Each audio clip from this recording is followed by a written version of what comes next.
My favorite movie of Gene Hackman's. All right. And I love, look, Quick and the Dead was great. I love him when he does his Western stuff. But The Poseidon Adventure. The Poseidon Adventure. He was a priest. That's right. He was. He was awesome in that. I didn't, you know what? He was incredible, and he did so many different things. Yeah, I liked him in Mississippi Burning. Oh, God, he was great in that. He got 5 Academy Award nominations. I'm surprised he didn't win for Mississippi Burning. One for The French Connection. Yeah. And Best Supporting Actor in Unforgiven. And I am ashamed to say I have never seen Unforgiven. Oh, you know what? I was going to be a topic today. So you've never seen, you know what I've never seen? The Godfather.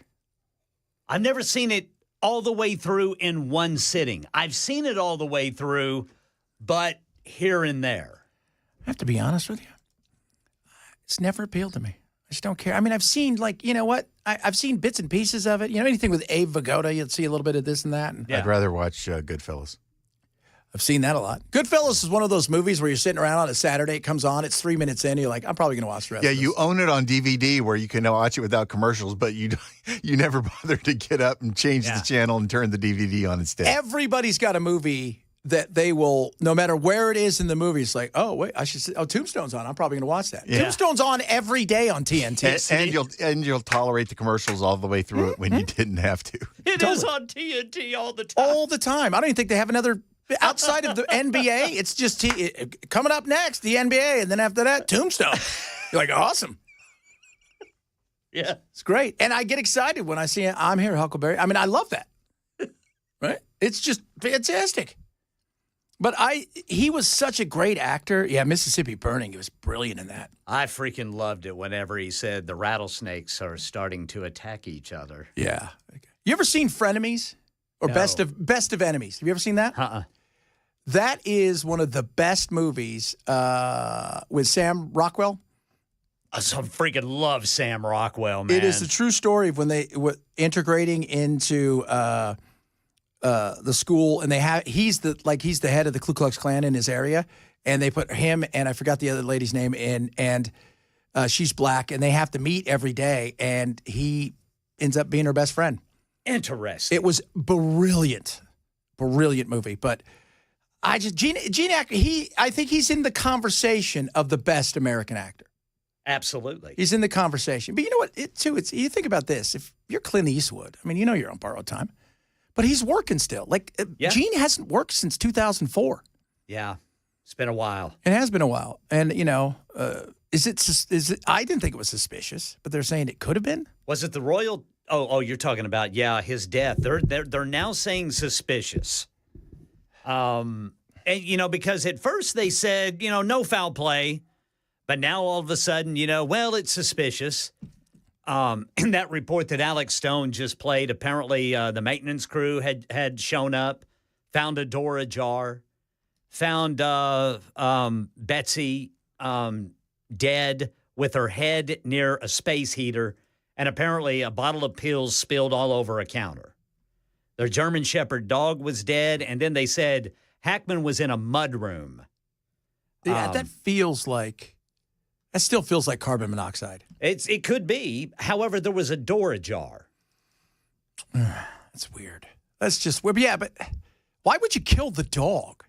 Well, and that's what I'm saying. I mean, what would have led to the dog's death? Yeah, because if there wasn't carbon monoxide poisoning, did you poison the dog and then Gene, or vice versa, and then yourself? Or did Gene say, I had enough of both of you? Plus, it was a German Shepherd. Was it a security dog? Yeah. That's an odd, because I know this morning it was like they got a weird, like the only thing anybody got an email from the sheriff going, Gene Hackman's dead, and so's his wife, and nothing to worry about. Nobody's out here killing people. Nothing to see here. Yeah, nothing to see here, guys. Nothing to see. Just he was so brilliant though. Yeah, he was just absolutely brilliant, and but I think his last movie was what was it the Royal Tenenbaums? No, it was Mooseport. Mooseport. That was the one with Ray Romano, right? Where he was the former president. Doesn't he run for mayor of that little town against Ray Romano? I got to watch all these movies, man. You do. You absolutely do. We were just talking about that, Belle and I. I'm like, you know what, man? There's so much crap I've never seen. Well, and my attention span has absolutely diminished to the point where if it's longer than 12 minutes, I'm not watching it. So I spend most of my time on YouTube. Yeah. I think a lot of people feel that way. A lot of people feel that they can't get through something without having their phone, their tablet, going to the movies, any of that stuff. I mean, even, going to the movies is like, I don't know how people do it. How do you sit there? Yeah. And not look at your phone? It takes something Mighty. that I personally really, really want to see to get me to go to the theater. When's the last time you saw a movie? That's a good question. I cannot remember the last movie I went to see. It's been a few years. That is It a good question. Probably was a Marvel movie, but even those nowadays, it's like, I'll wait till digital. Yeah, smart. I can't even remember last. I think I saw Alien Romulus, or the last one that came out. Romulus. Yeah, it was good. I enjoyed it. But I used to go to the movies when I was in Phoenix. Every Thursday night, I would stay up in Phoenix, and because I lived so far away, and I'd go see a movie, and that was my jam. And then when COVID hit, of course, everything shut down for a while. Yeah. And then there was nobody on the road, so it made my drive home a little bit easier. I never went back, and that was the first movie I saw was the one Romulus. The last movie I saw in the theater was actually the Ghost concert documentary.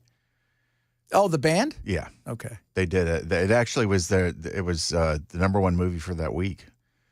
Wow. I don't even know. That's a band I really, really love. So I was willing to go to the theater to see that. But, Captain America, the new Captain America. No way. I'll see it whenever it comes out on, when it's free. I'll see. Yeah. And when it's absolutely free too, by the way. I remember what I saw. What? The new Raiders of the Lost Ark. The last Raiders of the Lost Ark I saw in the theater. Dial of Destiny. Yeah. Oh, by the way, they're saying that he was decomposed for weeks. Yes. Oh! Yeah. This had been a while. How? Well, you know what? And people are probably going, well, how does nobody notice that? I think that's a fair question. I mean, 2 weeks? I could see for 2 or 3 days, he's married. She's only 65. It's not like she's 92. So I could see how maybe if you didn't hear from, did he not have kids? Were they, There's no mention. Depends on what the patterns were like for him. Maybe he didn't speak to his kids, but maybe once a month or something. Oh, like maybe that. she yokered him. Is that what you're trying to say? Who knows? I don't think she yokered him, Chad. That was kind of mean. Yeah, Julian, you're not getting anything. It's all going to Sean. He's talented like me. Ah! That sucks, right? Like, he got most of everything. Isn't that crazy? Good God. Nothing on Epstein yet, right? I just want to make sure I haven't missed Nothing on Epstein yet? I didn't, I didn't want to burst Chris's bubble. They're the same party. Pam Bondi was probably told, no, there's some stuff you can't come out. So let's just pretend that you.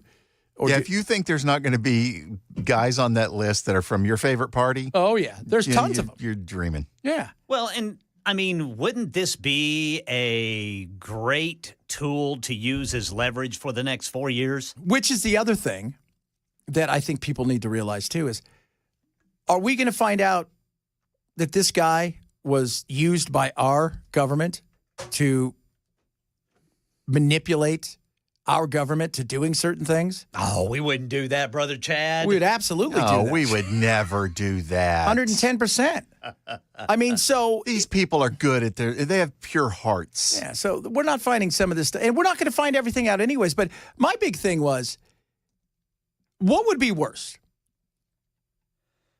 Nothing comes out, and people are disappointed in the government, or something comes out, we see all these people, and again, if you flew from Cleveland to Kansas City and you did a speech and you flew back on his plane, that's not the same thing as going to the island for a week. All right. So, but let's just say there's all kinds of people that had gone to the island and stuff, and we can start putting one and one together.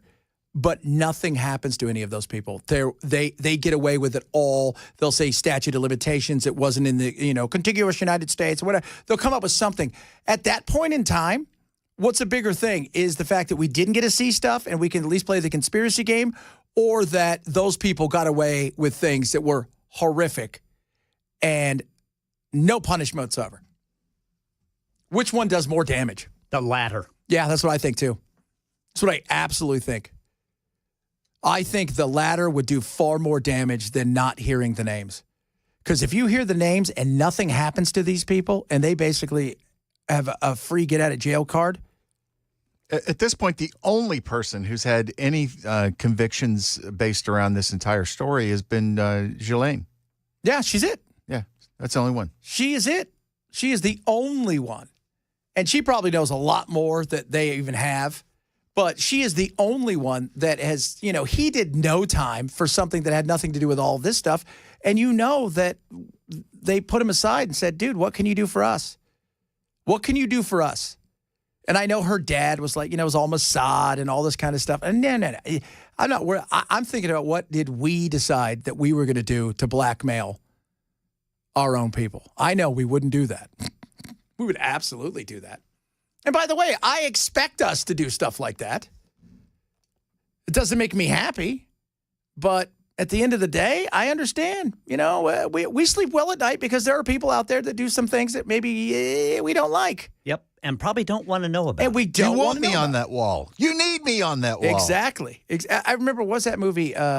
With Gerard Butler, where he's basically killing all these, Jamie Foxx is in, he's killing all these people. And they go to talk to a spy.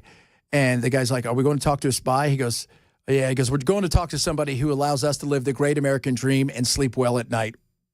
And we don't need to know about it. I'm like, yeah, there are people out there that do that. Absolutely.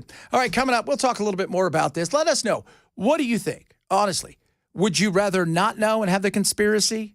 Or would you rather know and there's no punishment, even though you're pretty sure all these people did something that should probably land them behind bars and nothing? I think that does more damage. Let's talk about that, bunch of other stuff. It is the Chad Benson Show, Super Talk 99.7.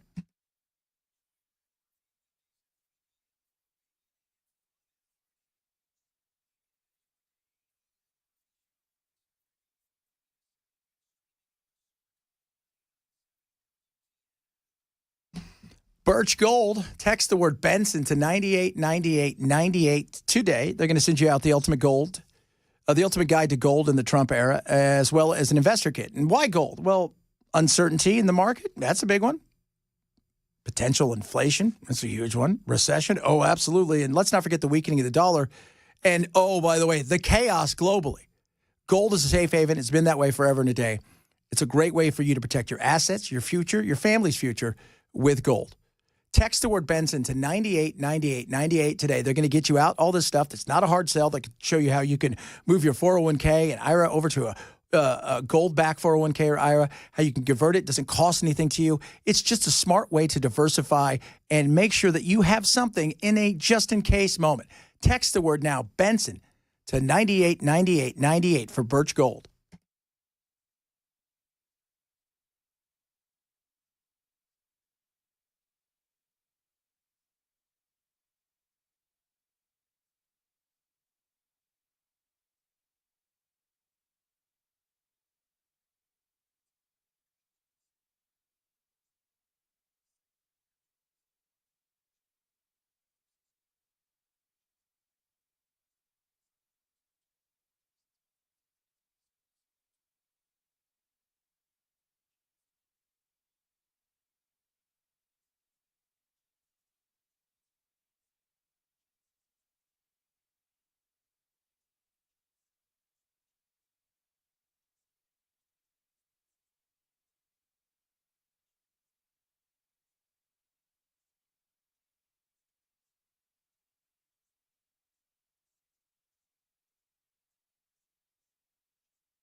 The Brentwood stabbing suspect has died, and we are learning more information about the death of 95-year-old legendary Hollywood actor Gene Hackman, his wife, and one of their dogs. We've got it all for you at 12:30. A Super Talk 99.7 WTN. He had 3 daughters. They think it's carbon monoxide poisoning. Right, that's right. I saw that this morning. So That just means they ran on it. well, of course, they wanted all of his money. But it's too late because she had a stepchild that she's going to leave it all to. I don't know, but that's true. So three daughters. And, man, that's just, but for days. Again, so 3 daughters. Where were you guys? Like, you weren't, because I wonder how long she was dead. But she would have had to know. If he died 3 weeks ago and she died 2 days ago, what were you doing, lady? Well, he's been in the mudroom for a long time. Yeah. Was there no phone calls or texting? Yeah. I don't know with Gene, maybe not. I mean, he's 95. Yeah, but you would think, you're 95. You still keep up with, you call and talk to stepmom or whoever she was, because I'm not sure if they were married. They say wife. You don't wish death on anybody if you have any kind of a heart, but the man had a really long and productive life. I don't think anybody's crying over that. It's the oddness of it. Yeah. Yeah, I don't think anybody's going, oh, geez, he was snuffed out in the crime of his life. And now it's like we talked about earlier this morning, the Santa Fe County Sheriff's Department saying, nope, nothing to see here, no foul play. Now here several hours later, well, it's suspicious. And this is the same county where Alec Baldwin I was going to say, was this the Alec Baldwin thing? I believe it is. Oh, God. I think it was Santa Fe County. Man, how horrible were they with that? That was awful. They were so bad with that. It was spectacular. I mean, they took years off that man's life. Yeah. And the stress of all that. And I never once thought, oh, yeah, he meant to do that. No, of course not. No. Yeah. No, I never met. And the thought that we're going to try him. For what? For what? Right. He pointed the gun and pulled the trigger. Did he? You're going to get that in front of a jury? First of all, can we all say this, guys? Every one of us would love to play in a cowboy movie. Absolutely. We'd love to be cowboys. Because we're idiot kids. We're still kids at heart. We're still young boys. Yeah. We would do cowboys all day. We would have arguments about who had to play the Indian. Oh, yeah. I actually liked playing the Indian. Okay, you're weird. Settle down, Johnny Depp. I'll play the Indian and steal the whole movie, but it'll be named after you. Now, if you don't mind, I'm going to trip on LSD and have a bird. Pardon me while I play guitar for my wolves. Bird. Yeah. Remember that? Yeah. Remember that? He had this weird bird everywhere he went. You're like, what is wrong? What the hell is wrong with you, dude? He had that crow on his head. Yeah, the crow on his head. Just a nut job. So, oh, man. Hakeem Jeffries doing his thing. Oh, yeah. Oh, yeah. He's an interesting character, old Hakeem. That's a really polite way to say idiot. It's funny because we're going to do some stuff later about how miserable liberal women are.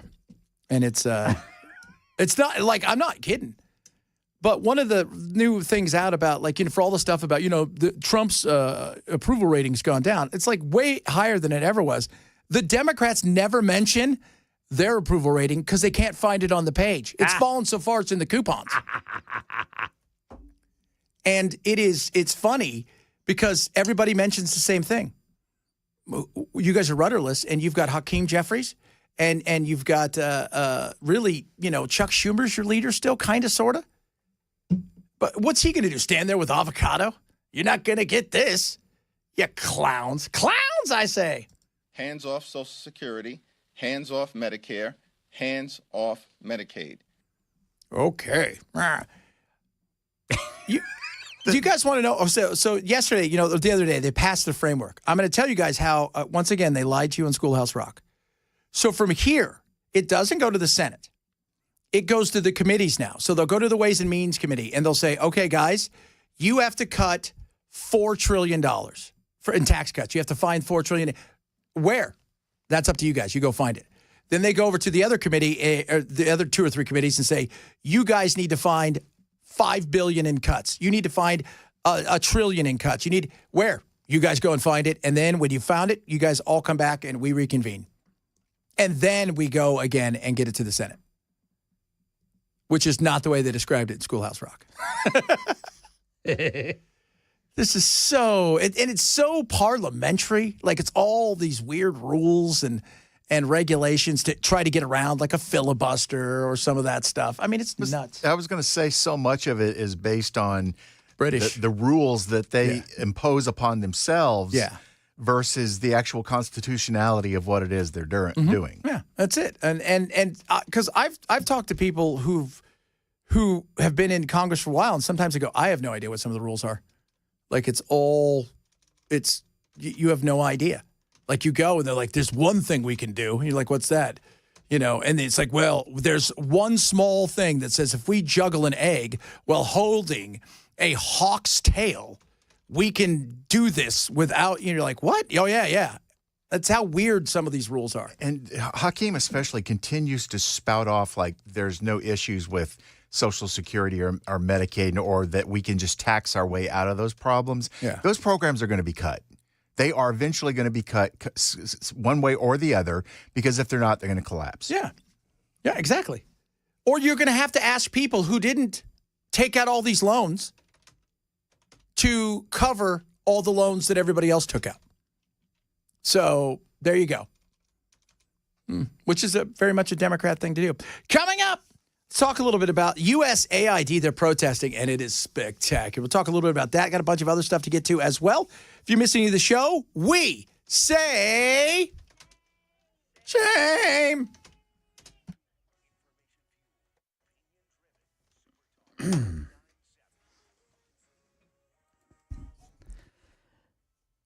12:30 on the dot. I'm Ken Weaver with your top stories, and it looks like we picked up a crash here on the South Loop going, actually, it's before you get to the South Loop. It's it's right on the South Loop and 65 southbound. Now that it is clear as mud, we've got a crash reported, 65 southbound, right there at I-40. Well, the Brentwood stabbing suspect has died. Witnesses say he was repeatedly stabbing a woman outside a home on Long Hollow Road when a neighbor came outside to try to intervene yesterday afternoon. When he wouldn't stop, the neighbor pulled a gun and shot the stabber several times. The woman is recovering from her wounds. Police say the neighbor who intervened has not been charged, but the investigation continues. A search warrant reveals new information about the death of 95-year-old legendary Hollywood actor Gene Hackman and his 63-year-old wife Betsy Arakawa and their dog. Their bodies found in their New Mexico home late yesterday. The warrant says the couple and their dog have been dead for some time. It appears the death's being investigated as suspicious. Here's Alex Stone. They found a female, Betsy Arakawa, on the ground near a countertop in a bathroom. There was a space heater near her head. There was an open pill bottle with pills scattered on the countertop there. They found a dead German Shepherd dog near Arakawa. And then in a mudroom, they found Gene Hackman. It appeared he had suddenly fallen, they say, that his sunglasses were near him. But there were other dogs that were alive on the property, and everything else was locked and secured. The flu shot isn't working as well against keeping kids out of the hospital this season, according to the CDC, which says the vaccine's protection against flu hospitalization was at least 63% for children, at least 41% for adults. The estimates of effectiveness against hospitalization released today in the CDC's Morbidity and Mortality Weekly Report. But another metric of the shot's effectiveness, looking at protection against infections that result in outpatient visits to places like urgent care clinics or emergency rooms, was worse. Effectiveness only 32% for children and adolescents from the CDC's U.S. Flu VE network of healthcare systems. That's down from 67% in last year's estimates. That's the latest news. Weather's next. I'm Ken Weaver, WTN News.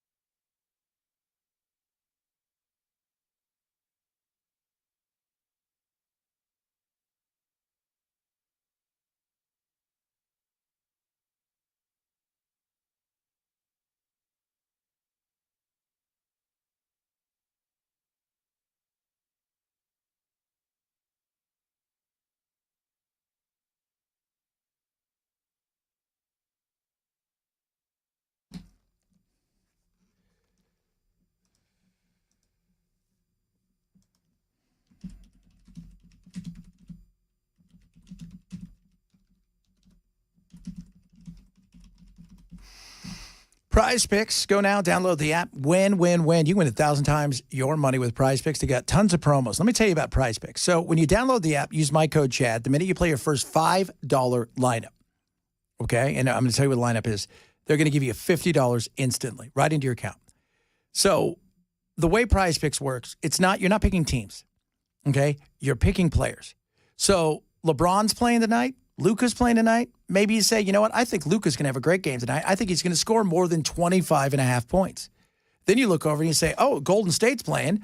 I think Steph is going to make more than 4.5 3-pointers. Your lineup is set. It's over, it's under, it's simple, and you can win big. Do it now. Download the app. Use my code Chad. The minute you do, you win. You get $50 immediately when you play your first $5 line. You don't have to do anything else, right? Even if you lose, you get your 50 right there. It's that simple. Go, download the app. Prize Picks. Run your game. Must be 21 and present in Tennessee. Gambling problems? Call 1-800-889-9789.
Still waiting for the list. It's all over the tick and the talk, right? All of them are out there waiting for it. You got everybody waiting and waiting and waiting and waiting, and they're still waiting. Many of you chimed in. We were talking earlier. We're talking about the Epstein list, not Santa Claus's list. This is the naughty Santa. Are they different? Well, yeah, for some of them, I guess it was Santa Claus time. Sick SOBs. But my thing is, I said, what would you want? Because for me, I look at this list and I say, I don't know how much more we're going to learn because we're already in that weird, like, we don't trust the government, so are we really getting everything? And if we used him to try to overthrow another government, I don't think we want that out there because it looks just weird that we used a scumbag to do stuff. And if we got everything, if they gave us 100% of it unredacted, there would still be people that go, oh, they're hiding this. Yeah. I mean, they could come out tomorrow and go, yeah, we killed JFK. Like, you guys are lying. We know it was actually this one guy. It was the Cubans. Yeah. So, but I think worse for America, and I'm talking about the fact that we have no trust in our country, in our government. You have to somewhat trust your government. You don't have to like them, but you have to have at least a little belief that they would do the right thing. And I don't, I mean, you should, I always say this, never fall in love with a politician. At best, fall in like. Okay? Because you want them to work for you. If they know they've got you, they're never going to work for you. See the Democrats and the black vote. Hey, we'll see you in 4 years. Have fun with nothing. Anything that we don't provide is the Republicans' fault.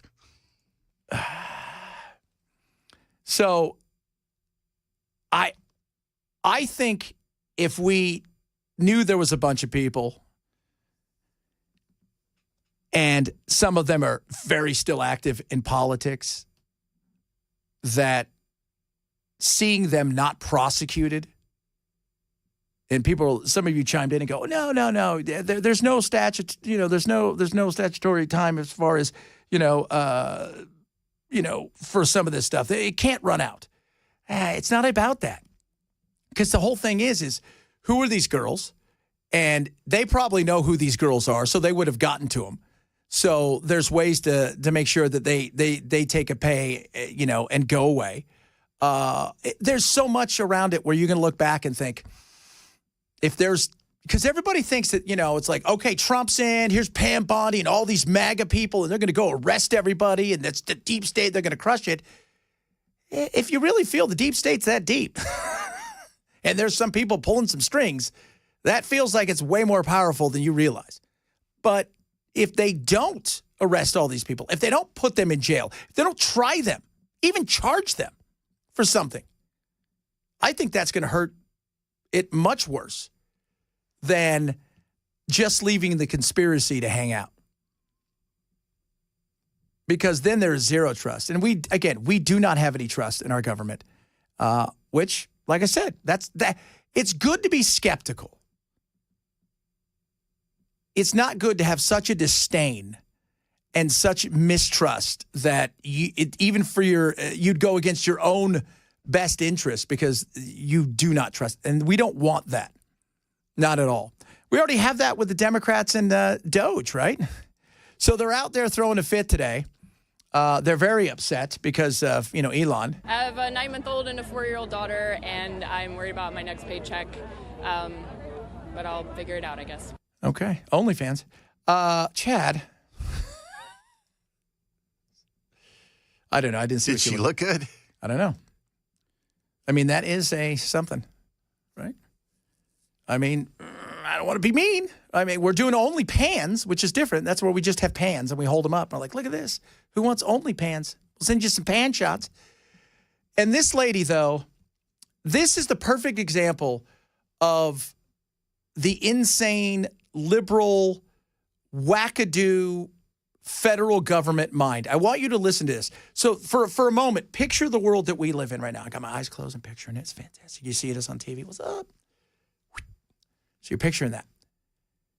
Now, she thinks this country is not really the kind of country that we think it is. No. It might be even worse, like a country in Korea that's not in the South. And again, it's just a flex. It's just you need to know who's in charge, and this is one of the ways we're making you aware.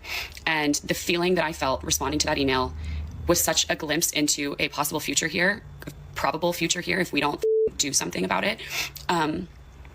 it felt so scary and so heartbreaking. It felt much like I would imagine living in a place like what I always imagined North Korea to be like, where the energy is, yes, master, your wish is my command. Well, first of all, I'm going to tell you this right now. I have not been to North Korea, but I do not believe they use the word energy a lot. I think that's mostly a Western thing.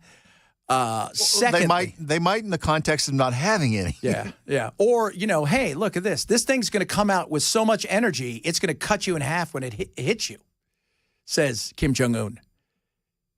To even put it in that direction of we're just like North Korea is insane. That is insane. I picture this is what it is. The other girl's like, I have a 9-month-old and a 4-year-old. Okay. So you're going to lose your job? I might. Okay. Have you lost it now? No. Well, then why aren't you sending an email? That's all they asked you, right? Like, just send an email. I'm working hard. Things are going okay. No, you're going to be out there just because you know what it is? It's easier to go out, picket, whine, bitch, and moan rather than figure out a way to stay on. Because you've been exposed that maybe you guys aren't all the civil servants and the superheroes you think you are, and you thought you were immune from this kind of scrutiny. This clearly isn't about government waste and fraud and abuse. He's not going through with a fine-tooth comb. He's tearing down our institutions for fun. For fun? No. Well, I'm having fun watching him do it. You know what? It's the reaction to people, right? Like, that's it. It's the reaction to their insanity. And know this. Is he walking through going, all right, let's see here. Bell K. I know that guy's name is stupid. We're going to fire him. I think he's a jerk. Right? Ken. Chad. Those guys are gone. Oh, yeah, for sure. Oh, no. He's looking at numbers and going, all right, this is what the numbers say. It's not a personal thing. Powerful, evil men are politically targeting a lot of good people. Did you know that? You can be a good people. You can be a good people. You can be a good person and still not have to be a parasite living off the taxpayer. Exactly. And here's the thing. He said powerful, evil men. There's a great book out there called, I think it's called Underdog or Overdog, something like that. And what it's about is, I've got it at home. It's fascinating that we as a species, human beings, we tend to always want to think that the person who is, quote unquote, the underdog is morally superior to what we see as the favorite, right? The more powerful, the country with more, the whatever it is. Even in sports, right? Like the Yankees are evil, the Dodgers, they spend money, whatever. We tend to think that way. And it's the same way in politics and in geopolitical, in wars. We tend to, think that automatically that the little guy, if you will, is superior in every way, shape, or form morally. It's just that they've been taken advantage of. Despair, but also happiness that we had this time together and that we were able to serve the world in the way that we did and proud of what we did. What'd you guys do? Hey, I'm happy to know that you guys were a front for the CIA in a lot of ways. and if you don't think that's true, I mean, are you guys that stupid? It's Freedom of Information Act will get you all of the information you need to know about the fronts from the CIA. What's the one thing you learned that's most effective in your job? Oh, I guess it was probably how to launder money. Yeah. Hey, I like how they pack themselves on. Hey, I was really proud of the work we did. You sound like an athlete. Like, I was super proud of the work we did. We left it on the field tonight, right? We did really good. I think we played strong, and we really worked our butt off. I'm pumped. I think we did a great job. But you know what? The chips fall where they may, and it just wasn't our night, and we got canned. But we still got paid. Yeah, you still got paid, and they're not taking away your benefits for a while, and they're also. You still get your retirement. I was terminated last week. People showed up outside of my building, and I'm here to say the same. This is not how anyone deserves to end a public service career. Oh, God. Stop with it. Like, you're not This is why nobody in America feels sorry for you. It's your pious attitude that you're doing something great when you're making more money than the same person in a job similar to yours in the private sector with actual responsibility, actual accountability. Jason asks a really good question. It's like, does this young lady know that Deja Vu is hiring every day? I saw that Jason asked that. I was going to ask. I was going to ask Bell because I know that he's working hard. There every night, spinning the ones and the twos. Do they even have ones and twos anymore? I don't take anything less than a 5. Those are that. Coming up, a lot of stuff to get to today. I'm still waiting for Epstein. If you guys know anything, everybody's like, I hope they release it soon. I'm looking. There's a lot. Jack Posobiec has posted a photo of himself With Epstein? Well, holding a binder. I saw that, but here's my thing, man. I don't know if that's real. This is just on Jack Posobiec's Twitter or X account. He says that he has been handed a binder or the files in phase 1. This binder has the seal of the Justice Department on the front. I see that. Then, in all caps, a faded classified over the Epstein files, phase 1. Okay. Coming up, we're going to decide who's on the Epstein files. We're going to release our list of people we hope are on there. Yeah, Brother Chris Hand is texting me several other accounts. Yeah, he sent me some stuff too, and I've been looking, but every time I go there, it says they're not there or something was, and I'm like, okay, so that's getting very frustrating.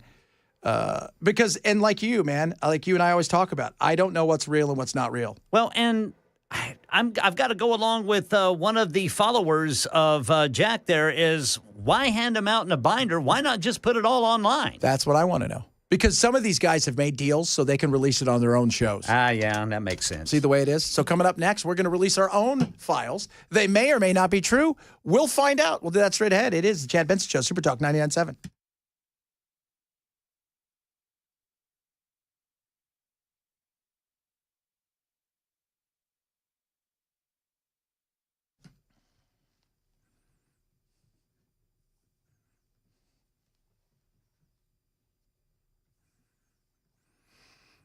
Omaha Steaks, incredible. You know, beef is going up in a major way. You don't have to worry about that, Omaha Steaks. It is the semi-annual sales, 50% off, and I'm talking about the best. You want the best steaks around? Real beef. They've got it right there for you at a price that will not break the bank. That includes fillets. Oh, so incredible. It also includes chicken breasts, which are incredible. My favorite, Polynesian pork chops. And pork chops, man, you cook them right, there is just nothing more incredible. And my daughter, who's sick, like me, I eat like a 6-year-old, so does she. She loves the fillets, and she can eat them, considering she looks like a hockey player and she's missing teeth. That's how soft and amazing and juicy, incredible they are.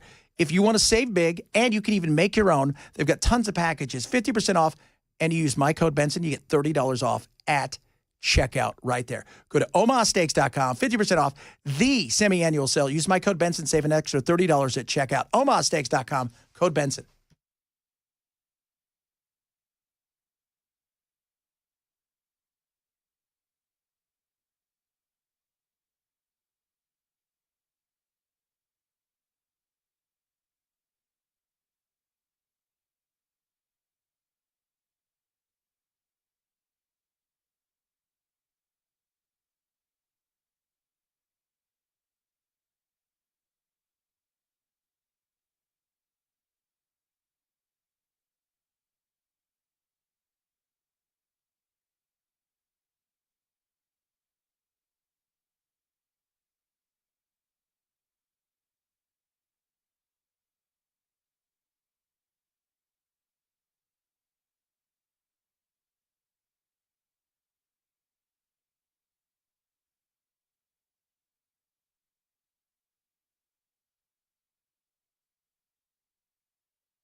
As you know, Alyssa is a rising star in our party. The American people are going to love what she has to say. She's just great on both economic and national security. I'm excited. I'm excited. That right there is Chuck Schumer, still alive. I wonder if he's on the list. Probably not. You know, you could look at people and go, I'm going to be, is there going to be anybody on the Epstein list you're going to be surprised about? I mean, come on.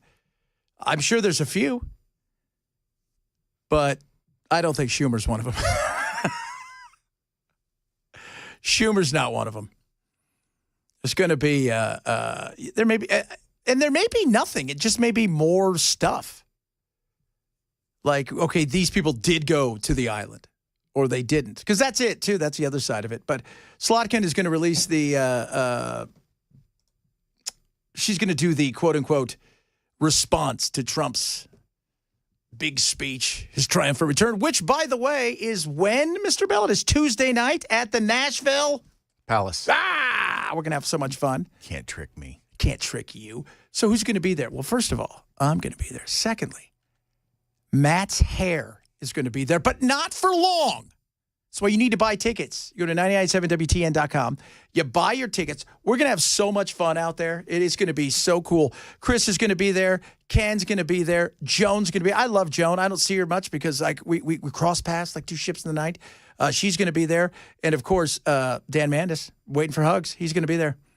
That's the only reason Dan. You got to remember, Dan works the mornings. He's not going out there for fun. Yeah, you got to get there He's going out early. there because he wants to get hugs from the listenership.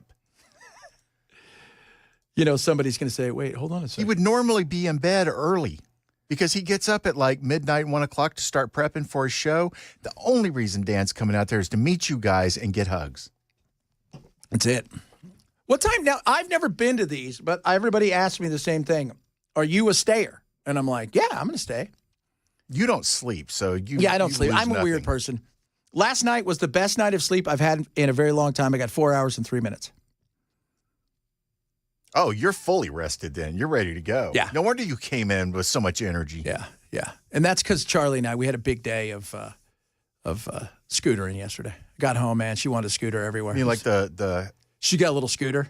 Oh, Like a little, yeah. She got a Vespa. She's got a little 3-wheeler upstairs. going to buy her a Hummer when she's a little older. Oh, you know what? I bought her one of those unicorns when she was like 2 or 3 that you ride around like you could see them at the malls, and she was zipping around, and that was a lot of fun. And then now she's got a scooter that she just zips around everywhere on in the house too. If she goes 2 feet, she's on it. She'll only move if it's on the scooter. Yeah, and it's and we've got these big, huge because we go up to the roof and you can zip down these things, and she loves. She's got no fear. I love that. I love that in a kid. We all need a little bit of that. And how many people did you grow up with in life who terrified of everything?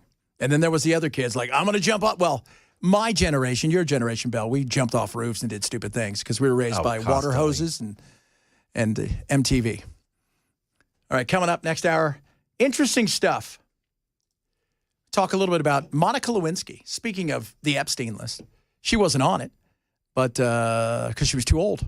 We're going to talk a little bit about that. And she was on Call Her Daddy podcast. It was very interesting. We'll talk about that. Bunch of other stuff to get to. More on Epstein. We're watching it.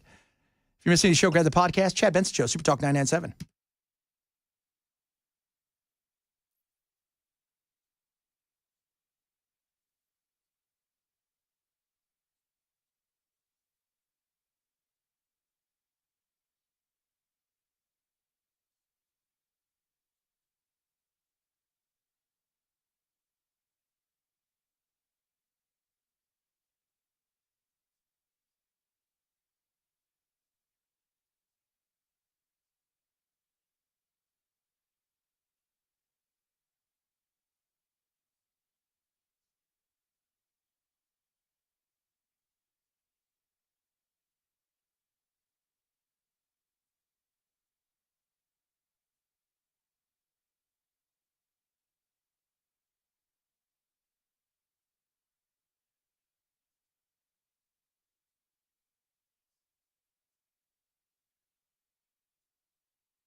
Busy Bee. Busy Bee. Guys, you got issues with your HVAC? Oh, isn't that the worst? How about your plumbing, which is like doubly the worst? Busy Bee's there for you. Now, here's the thing. First thing you need to do is join the famous Beehive Club. All right? And the reason is not only going to get discounts, but you're going to get put at the top. When something's going down, let's just say it's Thanksgiving, everybody's over, your Uncle Stu clogs up the toilet, things are going sideways, everybody's calling that day. You call, they're like, oh, you're a member of the Beehive Club? Right to the top. Now, let's talk about why Busy Bee. First of all, they're going to take care of you. Secondly, they're not going to sell you anything you don't need. They're going to come out, they're going to, like, you've never met more professional people, and you think, oh, you think plumbers and the butt crack and the whole 9 yards. They're the best. You don't get that. What you get is professionalism from top to bottom. They're going to take care of you. Gary, Nathan, and everybody out there, they're going to take care of you at Busy Bee.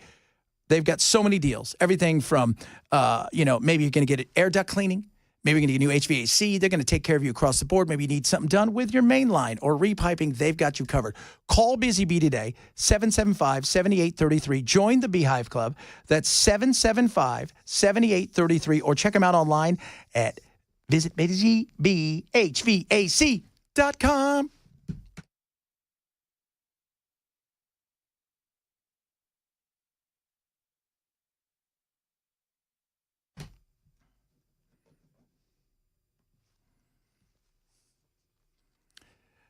All right, you guys want to hear something hilarious?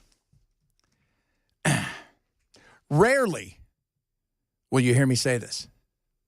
So I'm looking to see what's going on with the Epstein files just for a laugh. And so I've got things I can listen to, people I can grab things. I go, what's Alex Jones talking about? Let me tell you what he's talking about. He's talking about Gene Hackman. And people are on there going, he killed himself because of the Epstein files. And he says, you guys are morons. You know it's too far of a reach when he doesn't grab onto that. And I think it is, somebody said that's old news when it comes to the carbon monoxide. Yeah, I think it's probably what happened. He fell over, although they got a search warrant. Do you really need a warrant? They're elderly. I mean, she was only 65, but he was 95. That's a damn good life, man. If you can get that, sign up for that. And if you can win a couple Academy Awards, also sign up for that as well. The Pope's doing better. That's good news. We'll talk about that a little later. Somebody's at the White House. His name is Keir Starmer. And he's talking to the President of the United States about the Ukraine. And I'm going to tell you this right now. He was throwing a fit the other day that, because they're going to have to spend more money over in Britain. And watching when I hear all these people over here going, hey, we need socialized medicine. We need this. We need that. I used to remind everybody when I lived in England, why don't you guys have this? And I said, the simple reason, and here's the shortest answer. Your military. And they would say, our military. Yeah, your military is really our military. Oh, you've got good fighting men and some women, depending on what country I was in. But the reality is, Big Brother took care of everything. That's why. It is easy to have free health care when Uncle Sam has your back. It's easy to have free health care when you know that we have billion-dollar jets ready to do whatever needs to be done. And he admitted the other day they're going to have to spend more money. The White House says President Trump and British Prime Minister Keir Starmer will spend much of their time together today talking about a peaceful resolution for Russia's war in Ukraine. Officials say the U.S. has been in constant contact with European partners, providing updates on negotiations. A senior administration official said the Trump administration is pleased that the U.K. is increasing its defense spending to meet its obligation to NATO, as well as Starmer's commitment to send British troops to Ukraine to help enforce peace after a deal is reached. And tomorrow they're supposed to be signing the mineral agreement, which, Trump is kind of celebrating. There wasn't anything in there that was like a super big deal win. I mean, they get to keep a good majority of their own minerals. It's nice that we're going to get something out of it, and we'll partner with stuff in the future, and that's a win. But there's also nothing in there that says that we're going to defend them in the future should something happen. And this is not about whether or not there was a strategic reason. While I didn't like the vocalizing of it and saying it, there was a strategic reason why he seemed to side with the pooter. It's all about strategy. It's all about negotiation. And, you know, you hear that we didn't, you know, we know who invaded what. We understand that. And we could talk about, well, we encroached there and the West was going there. And what about, you know, when the Soviets tried to put stuff in Cuba and blah, blah. All that stuff's true. I mean, I'm not, you know, we felt the same way when they got close to us, just like they felt the same way. And I get that. The issue, though, really is this is about us taking care of us first. And it's not about us not being there for our allies, our brothers and sisters around the globe. But it's about we got to get our house in order first. And it's close to you guys. Or it's close to you. And, you know, going into the UN the other day and basically saying, hey, we're not going to side with anybody on this and not putting the blame. You know, when you even had China go, well, we're not going to vote no. But there's a strategic reason. And it's not, I'm not thrilled by it. I don't think Putin's a good guy. Do I think Zelensky's clean? No, Ukraine is the dirtiest, most corrupt country in Europe. And by the way, that includes things like Albania and Romania and Hungary. That's how nasty that is. And it's way better than it used to be. But if you think that Zelensky is anything close to Putin, again, minor league baseball. Minor league baseball. Still nothing on the Epstein stuff. I put some stuff out there, some feelers to some of my people. And what I'm hearing is there's going to be like tranches of stuff. Like we're going to release this here, and then we're going to release this there. That is not making people happy at all. I think what they're doing for some of these people is they're giving some people that are close and helped Trump in the election, Jack Posobiec and several of these others, they're going to give them the opportunity to maybe do some stuff on their shows and things like that. But I don't know what's in it. I don't know when it's coming out. So I think what you're going to see is a lot more people rolling stuff out inch by inch to get their likes and their views and stuff up. I'm not quite sure. I thought they were just going to release stuff and put it online. I thought that was the whole thing. Let's let America take a look at what's going on here. But as I said earlier, and I continue to stick with this, and let me know what you guys think.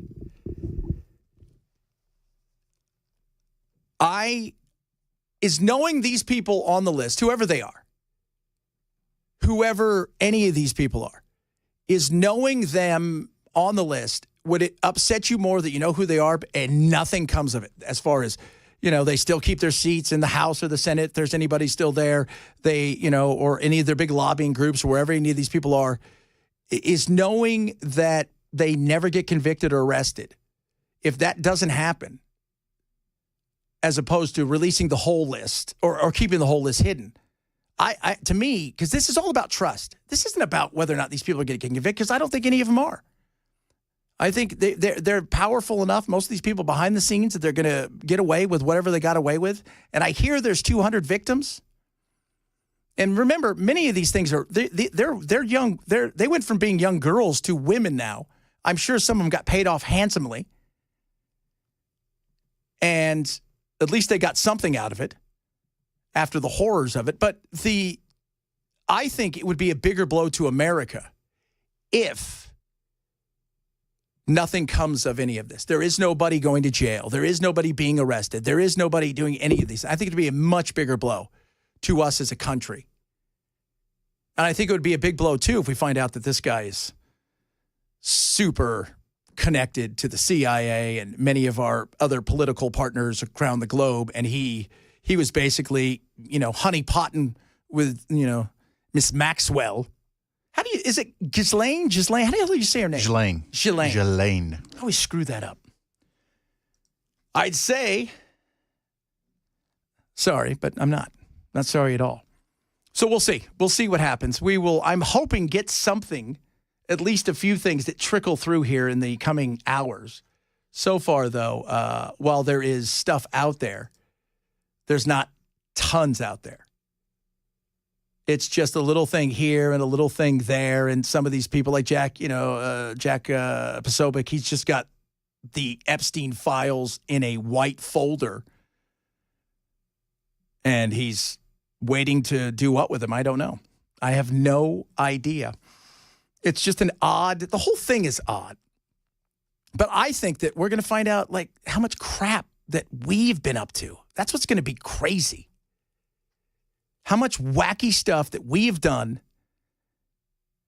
How disappointing it is to know that we have used scumbags. And we've used scumbags in the past. Like the FBI. For those of you guys who don't know, the FBI was great at doing stuff like during World War II. Right? You know, the docks, they were getting bombed. There was all this stuff going on. And they sent people down there and nobody would talk to them. They're like, hey, you guys, who runs the docks? Lucky Luciano? Well, you better go talk to him. Better make a deal. And they went, what? Made a deal. Better go do something. Just a little smidge. And guess what happened? Shut it down. And then, of course, with the FBI used, who was the mobster that they used in Mississippi, where they sent him down to essentially get some confessions out of Klansmen because they knew they weren't going to get any confessions because they were running into a dead end. And he went down there and he basically, took the gloves off. And they were able to get further than they ever could after the disappearance of those young kids down there during the protest time. So, it's we do that stuff, but I have a feeling this was global. I think we use this guy way more because we knew we had him, and he knew I'm going to be able to get away with a lot more stuff. And then eventually, it came to an end, and he knew too much. And then everybody went to lunch, and he hung himself right after he was murdered. I sure it wasn't before, because it's a lot harder to hang yourself after you've been murdered. Yeah. Somebody says, expose the list so we can see the people and let them decide. If they can't prosecute, great. But for a lot of them, no evidence. But I want to see who's betrayed the trust of the electorate. That would be great. And the flight logs, too. That's the other thing. You can be on somebody's plane and not be associated with them. You may be going somewhere, hey, you want to take my plane? And because a lot of, like, after he was convicted, that's a different story. Before he was convicted, you're on his plane and you're going, like I said, if you're going from Cleveland and you're using his plane and you're flying to Kansas City to do a speech for something, that's a different story, right? Than if you are a person that went to the island, because that's where it's really at. Where did you fly to? How long were you with him?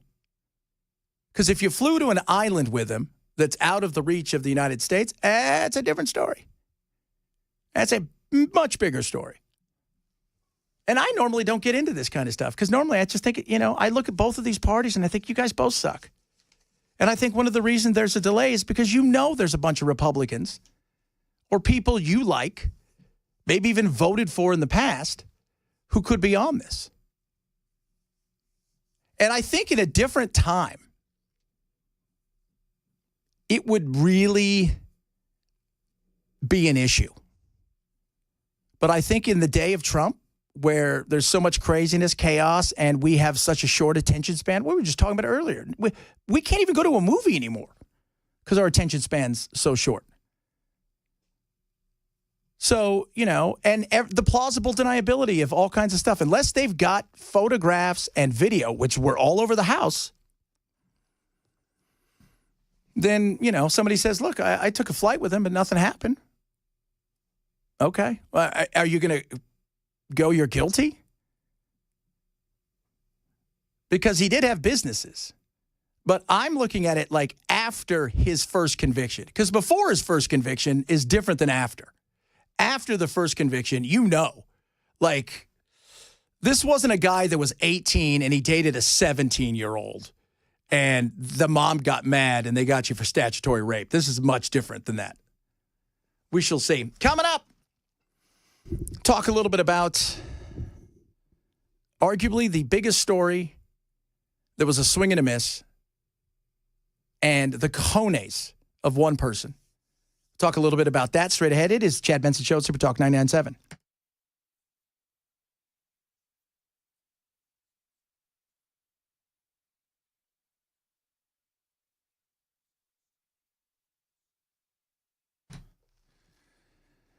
Raycon, best earbuds around. Love my Raycons. They're incredible. You know, they have so many things. So you're going to buy Raycon.com/Chad. You're going to save big right there, 20% off site-wide.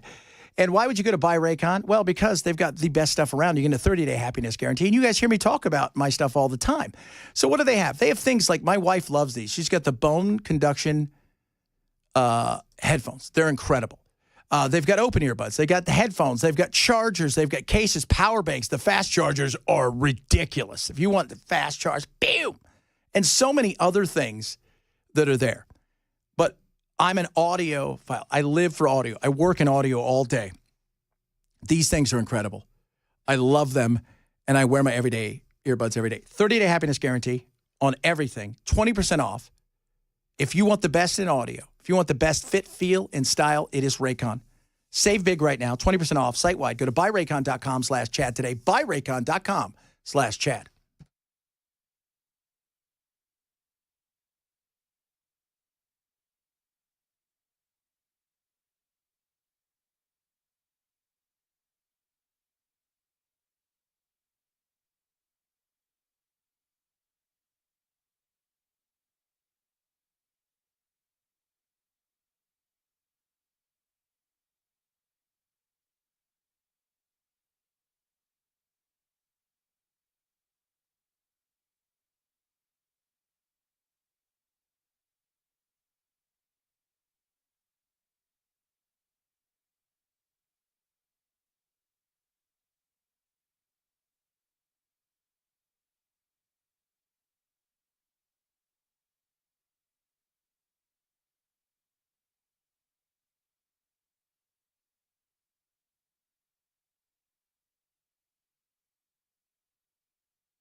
I love this. Somebody said Pam Bondi should give the Epstein files to Ricky Gervais and have him present them at Oscars on the Oscar night. Just start reading them out, hammering people. That would be brilliant.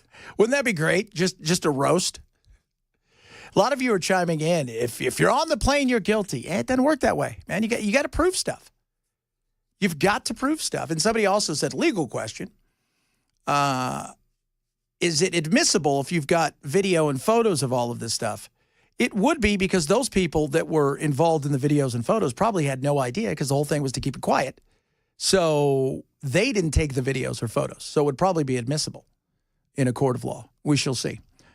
Maybe we will. Maybe we won't. Okay. So we move on from there to this. Touched on it a little bit yesterday. You guys remember this guy? Maybe you do. Maybe you don't. His name was Jake Tapper, which in Latin means hypocrisy. Jake, is very clearly a cognitive decline. Okay. That's what I'm referring to. It makes me uncomfortable. You have to no. watch somebody on stage I can't. search for That's so amazing. questions It's so amazing to me that and try and figure out an answer. a cognitive decline. Well, when you're trying to tell me that what I was suggesting was I think that you were mocking his stutter. Yeah, I think you were mocking his stutter, and I think you have absolutely no standing to diagnose somebody's cognitive decline. I would think that somebody in the Trump family would be more sensitive to people who do not have medical licenses diagnosing politicians from afar. Plenty of people have diagnosed your father from afar, and I'm sure it offends you. Your father. Stepfather. Is what, I mean, father-in-law is what he meant. And so he's got a new book out. Now, I did a video last night. If you have a chance, go check it out. It's Chad Benson Show TV on the YouTube. I said, the cojones that do this, you have to have a wheelbarrow to have this kind of cojones. Because this was... South Park reference. Yeah, it's beautiful. This was just one instance of many instances of him pushing back, including the Wall Street Journal. Well, you know, it's the Murdochs this and this, that, and the other. Then he comes out last night and has the, again, cojones to do this. Alex Thompson of Axios and I have spent the last several months talking to more than 200 insiders and officials and donors and activists, more willing to talk post-election, of course, to explain the last couple of years in politics and how we as a nation got here with never-before-heard stories from behind the scenes. You will not believe what was really going on. You can pre-order the book at originalsinbook.com. originalsinbook.com. Okay. I don't know who is buying this book, but the thought of, first of all, you said for several months. Well, the election wasn't several months ago. It was a few months ago. So you were working on this before that, and you were still shooting it down, and he was still the president of the United States. And you have the audacity to go on TV in today's world and say crazy things about Trump getting rid of, you know, certain people in the press and this, that, and the other, all the while you were a shill for the Democrat Party, which we all recognize. But I am flabbergasted by the cojones that an individual can have to do that. It is insane. And I heard from many of you guys yesterday who were also kind of like, I can't believe that's real. No, it's real. It's real. You would think it's AI, but it's not. It's not. And I didn't pre-order a book, but, you know, for my other show, we're trying to get, I have a feeling we get the guy that really wrote the book, the guy from Axios on. And I want to find out a lot of things. My first question is, though, you guys know America's not stupid, right? You guys understand that we're not stupid. You understand that. And you also understand that we know that many of you guys are shills for the party. But what I still find it hard to understand is nobody, two things either happen. Nobody really wanted to find out because of the fear of Trump. Or what I think probably happened in a few areas. People did make, and I'm talking about not the right-wing journalists, left-leaning journalists did make a move to try to find out more and more of the truth. And they were stopped and or threatened with their jobs. Because I find it hard to believe that nobody wanted to go, I'm doing this. Because the thing is, a journalist, your job is to report. A journalist, your job, though, is also to probe. It's also to push back. It's also to find out all of this stuff that may be happening. The amount of time they waste on Elon Musk and their chaos and craziness is gobsmacking. When you had a person that was, for the most part, not all there all the time. Not a little bit. Not forgetful every once in a great while. But a lot of it. And even when he dropped out because he knew he was a hot mess, and everybody did, and you still didn't pressure. Your job is not to protect, it's to expose and to report. And you did none of those things. Coming up,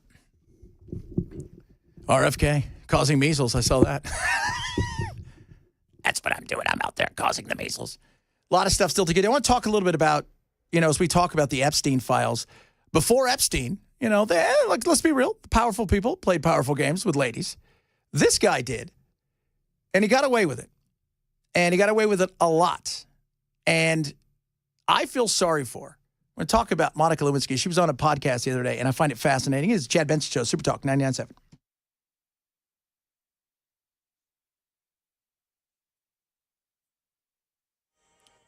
.1:30 on the dot. I'm Ken Weaver with your top stories. And drivers, we've got a big problem over there by the airport. A crash is blocking the left two lanes, 40 eastbound near Briley Parkway. And then closer to downtown, 40 eastbound at Green Street. We've got a crash there. The Gore is blocked. South Loop downtown, still working that crash, but it's on the right shoulder, 65 southbound at I-40. Full forecast in 5 minutes.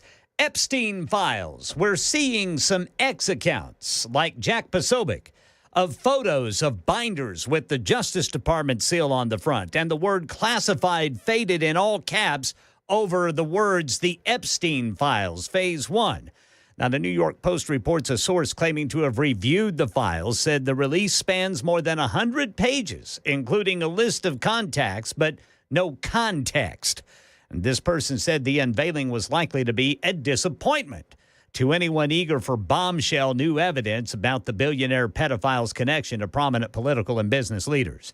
The Brentwood stabbing suspect has died. In news here in Nashville, witnesses say he was repeatedly stabbing a woman outside a home on Long Hollow Road yesterday afternoon when a neighbor came outside to try to intervene. Channel 4's Joylyn Bukovac reports. At first, he tried to separate them, and when that didn't work, he pulled out a gun and shot the suspect several times. Brentwood police say that the neighbor is not facing any charges at this time, but this is still an active investigation. And the woman who was stabbed is recovering.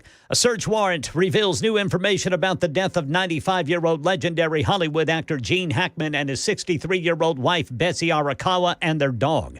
Their bodies found in their New Mexico home late yesterday. The warrant says the couple and their dog had been dead for some time. It appears the deaths are being investigated as suspicious, says Alex Stone. It looks like that they had been dead for quite some time. That, not to get too gruesome, but their bodies had decomposed and nobody had seen them in weeks. That if it was a carbon monoxide leak or some other gas, which, by the way, the gas company responded. They are now helping out investigators, but they responded to the scene. They found no signs of any gas leaks. But if there had been one weeks before and the door had been ajar, then that gas could have escaped through there and there would be no signs of it. That is the latest news. Weather is next. I'm Ken Weaver, WTN News. Did you know you're overpaying for your health and wellness products?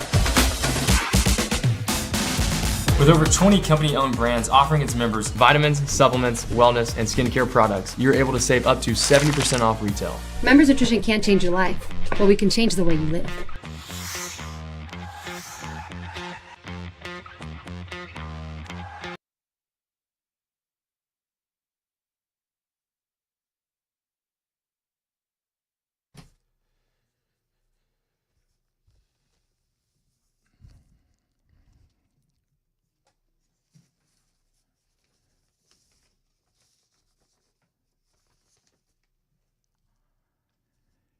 You ever worried about structural issues, foundation issues? USS is it.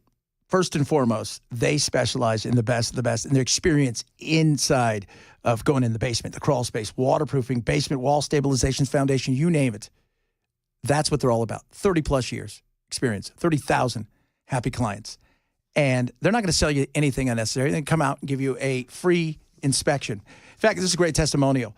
Recently had to undergo a complete foundation overhaul, which was no small project. Thankfully, we chose United Structural Systems. I couldn't be more pleased with the experience. The crew, phenomenal. The gentlemen, highly professional, punctual, meticulous, just a few of the things. I can go on and on and on. If you want top tier, as they say, foundation repair services, they give it to you. 5 stars all the way.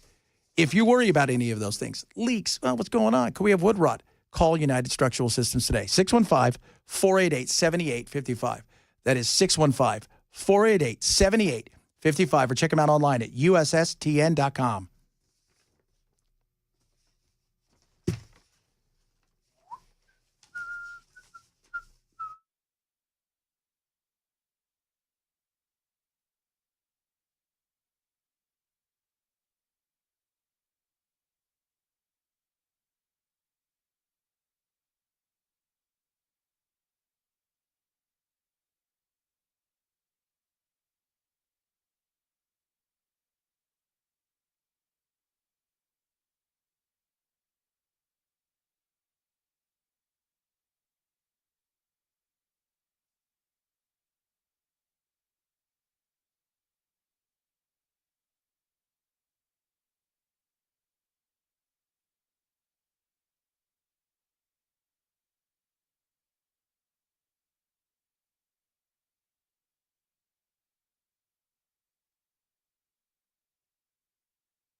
Epstein client list. Where is it? I wonder if the left leading media, which is pretty much most of it, I'm talking journalism, kind of pretend journalism, I wonder if they will cover it at all. I don't know. I don't know if they will or not. But before that, presidents have run around. I don't know if you guys are aware of this. And done some stuff. Some very young, some very famous. But Bill Clinton, as we all know, man, I did not have sex with her. That kind of stuff. Remember him? Monica Lewinsky. I was telling somebody, I watched a bit. She was on Call Her Daddy. And I watched a bit of it. And I'll say, I felt bad for her. I did. Because you got to think about the time when this happened. And, she is now more and more furious. You can hear it every single day. Was very quickly painted as a stalker, mentally unstable, not attractive enough. You were 22 years old. He was 49. You were an intern. He was the president of the United States. Because of the power dynamics and the power differential, I never should have been in that position. There was so much collateral damage for women of my generation to watch a young woman to be pilloried on the world stage, to be torn apart for my sexuality, for my mistakes, for my everything. I was in my early 30s. I have nothing. That was the point when I realized how much had been taken from me. I lost my future. And you know what? She did lose her future. And think about the time when this happened. She's 22. So remember the other ones, the accusations, and there were plenty of them. Broderick, Milwee, Paula Jones, Wiley, some others. Many of those were pre-running for president, governor, even some before that. Many of those were not in the spotlight with him being the president as far as the accusations. When he was running, those things came out and stuff, but that stuff was killed quick because they had a plan. Hillary and them had a plan, and they circled the wagons, and they came, and they decided, we're going to destroy you. These were women. She was a 22-year-old intern at a time when there was no social media. And think about that for a second. They controlled the narrative. And the Republicans did not care about her. Their goal was to destroy him. It had nothing to do with her. We see that in politics, right? Was it Christine Blasey Ford? Man, the Democrats dragged her out there to try to get Kavanaugh. The minute she was of no use, kicked her to the curb. More from Monica. The right way to handle a situation like that would have been to probably say it was, nobody's business and to resign, or to find a way of staying in office that was not lying and not throwing a young person who was just starting out in the world under the bus. And she had no recourse. Social media today, if something goes sideways in your life and stuff gets exposed, you have a way to battle back. You have a way to tell your story. You have a way to do those things. She's 22, up against the Democrats' king in power. He's now in a fight for his political life as the Democrats then circle the wagon, and she is essentially your cannon fodder with zero opportunity to fight back. She didn't have the media. She didn't have, and going out and doing a Dateline interview or something like that's not the same. She said she's 30 and she's broke. In today's world, you've got options. She didn't have those options. And I felt bad for her. And I'm watching this. And by the way, I was talking to Chris. She looks really good, actually. But she had no options. I mean, think about it. If you've got a kid who's 22 and, Power, he's 49. She's 22. Who was it? Kissinger? Power's the greatest aphrodisiac? I mean, being, the most powerful man on the planet and beloved by a lot of people, that's an easy thing to have happen. And then when things go sideways, they circle the wagons, crush your soul, turn him into a victim, and you've got no recourse. And that's a sad, sad, sad thing. And like I said, today's world, you see people who take a mistake, or you see people that take a situation like this and they turn, I know you don't feel sorry for her, Sandra, because you never feel sorry for anybody. Very pious.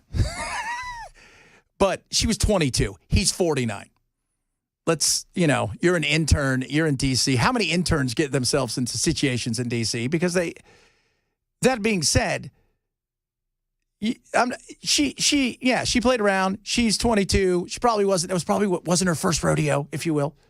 And I'm not saying anything about her being a hoe or anything like that. I'm just saying, she's 22.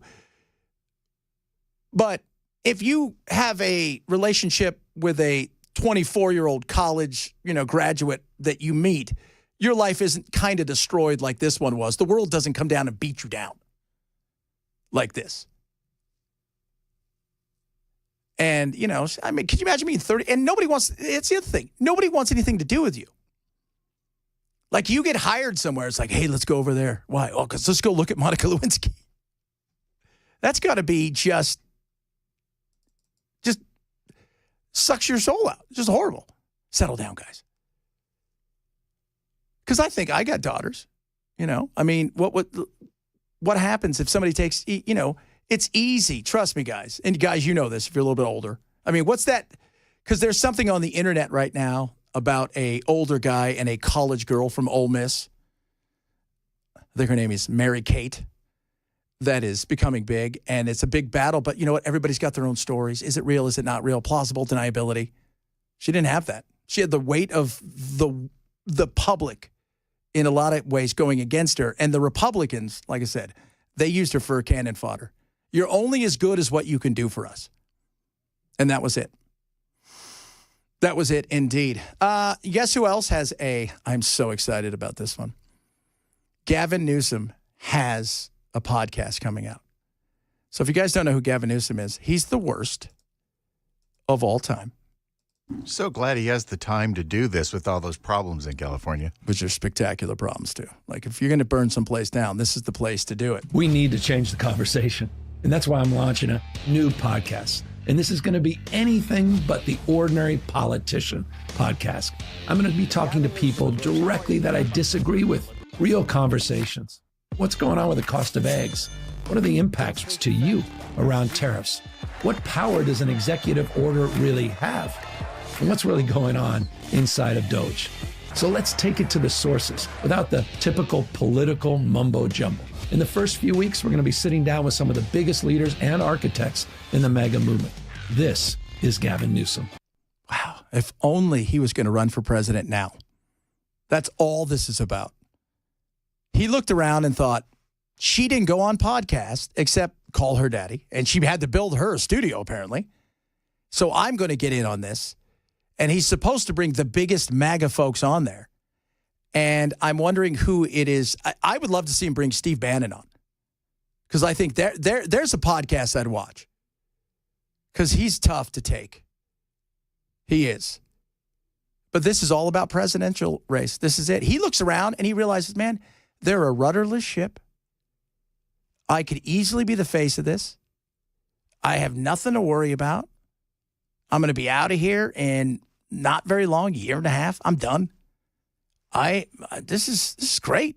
I got a wide open field. Nobody's even throwing their hat in the ring, right? Hakeem Jeffries isn't your leader.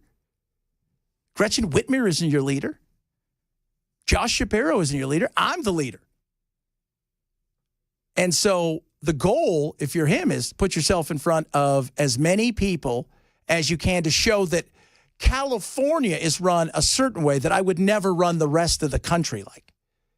Because that's what they expect in California. They expect all of the free access to health care if you're here illegally, free licenses if you're here illegally, turn your homelessness and drug addiction into a lifestyle and live on the streets and die. And but I won't do that to the rest of the country. Yeah, that isn't going to work. It isn't. It isn't going to work. So still waiting on some of this stuff. I've heard several people go, well, there's going to be more coming out. I go, well, why not now on Epstein? Why not today? Because they're doing it slowly. Well, what are they waiting for? I mean, she's had the opportunity to look through everything. It's not like there's nobody in the the redacted stuff. It's going to be the victims. You can't have their names out there. But everybody else, you should have their names out there. Here's a question. Where are the pilots? Did they kill those guys too? When you want to know who those people were? Somebody just tweeted in about eggs, which is funny because, yeah, I'm worried about eggs too. And you know what? I don't eat eggs. But now I'm worried about eggs because I'm like, man, maybe I do want some eggs. According to the Secretary of Agriculture, the U.S. will look to import between 70 and 100 million eggs. That is still a relatively small number compared to the nearly 8 billion eggs the U.S. produced in just the month of January. The plan's meant to address the impact of the bird flu, and it also calls for a $500 million investment in biosecurity, $400 million in financial relief for impacted farmers, and $100 million in research and development of vaccines. Okay, great. So we're going to be bringing stuff through. And the real issue that's coming up, and kids, you know what's happening here soon. Easter. And like always, the Easter bunny's going to need eggs. One of the big questions is how do you deal with the birds when the flu has been detected? The U.S. requires the culling of the entire flock to stop the spread because the disease is so highly contagious, but it can take 9 months to repopulate. That means a long time before you get that supply back. And according to the Agriculture Secretary, prices are likely to go higher into the spring and Easter. That's high season generally for egg prices, but they could ease with these measures this summer. We'll see, because I did not think it. Somebody texted me the other day and said, "Oh, Chad," he goes, "You don't understand. I'll have the eggs and stuff for our hens. They'll be ready and hatched in and around, like April-ish, March, April-ish, but it won't be till next year that they'll start producing." And I'm like, I had no idea that it took that long for them to produce, because you think they're chickens, right? Aren't they mature in like an hour?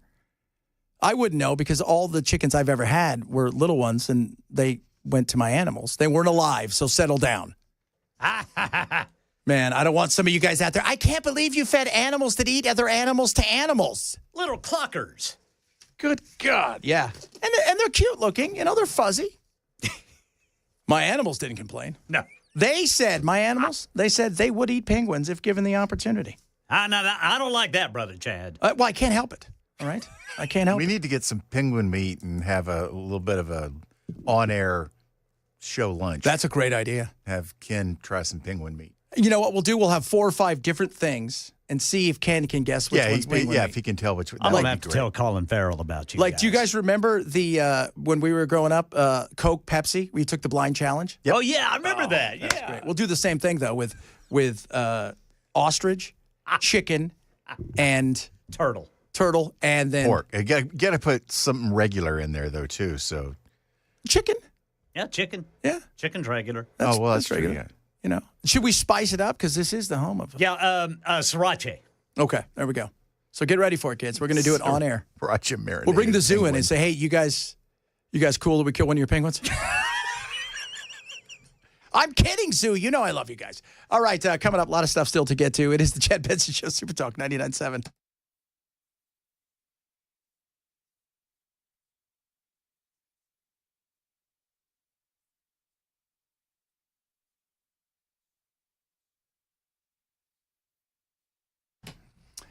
Ruff Greens, ruffgreens.com. Vitamins, minerals, probiotics, omega-3, 6, 9, all of this incredible stuff power-packed into an amazing supplement that you give your dog every single day. Now, I have Meow Greens and Ruff Greens because I have a cat.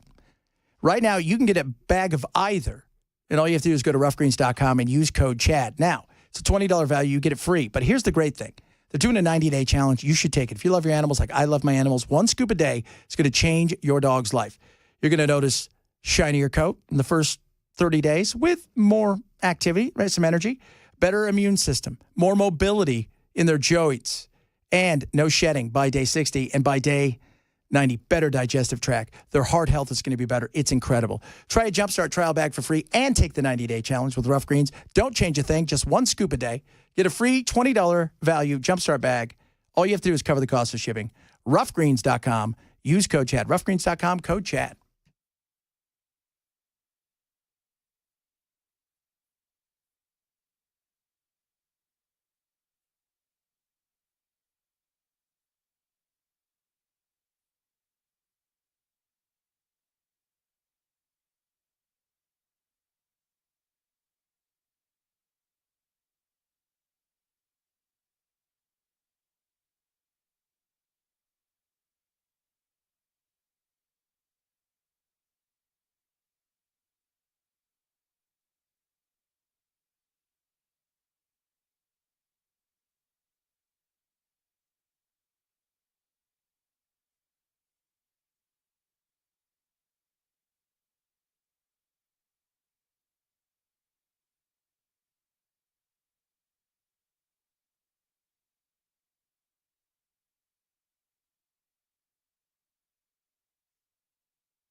All right, drivers on the East Loop going eastbound. We've got a crash right there at James Robertson Parkway over by the airport. TDOT still reporting that crash 40 eastbound near Briley Parkway. And 3 weeks after the robbery and shooting in the Green Hills Mall parking lot, we've got a suspect, and it's the shopper who was robbed. That's coming up at 2 on Super Talk 99.7 WTN. That, kids, is called a professional tease. If you don't know what that is, it's the way he rolls. Thank you, sir. You're very welcome. Measles, they're everywhere. Are they? No, not really. We know that there are other places around the globe that have measles that is endemic, and that is travelers moving the virus in. And when you have a vulnerable population, and in this case, communities that are under-vaccinated below that threshold of 95%, you're going to create risk. And because of this continued increase in vaccine exemptions that we've seen doubled over the last decade, we have many communities that are at risk. Many communities really? Do we have many communities at risk? I mean, even in Texas, the doctor's like, look, 92% of people in Texas are vaccinated. And the place where this happened,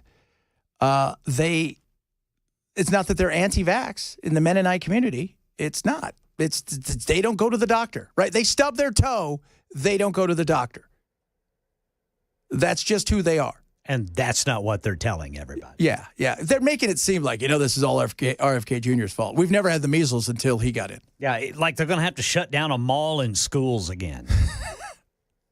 Which one's it going to be? It's going to be the flu measles. It's going to be the fleasels. Man, you get the fleasels, you're screwed. What do you got? I got the fleasels. No way. Yep. I got snot coming out of my nose, and I got blotches all over my body. It's the worst thing ever. Not the fleasels. And I know a kid died, and that's terrible. That is terrible. By the way, how many kids die from the flu? And we shouldn't have to preface stuff to make something worse. Exactly.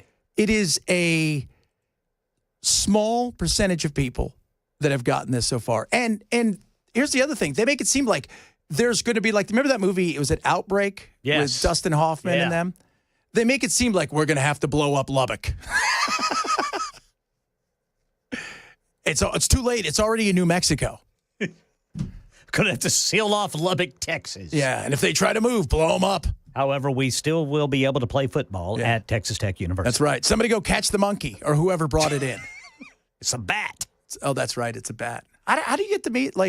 I know what everybody's going to tell me. They're going to tweet, it's all illegal aliens' fault. Okay, that's fine. But how does, what's the measles? We're so used to people eating crap you're not supposed to eat. Yeah.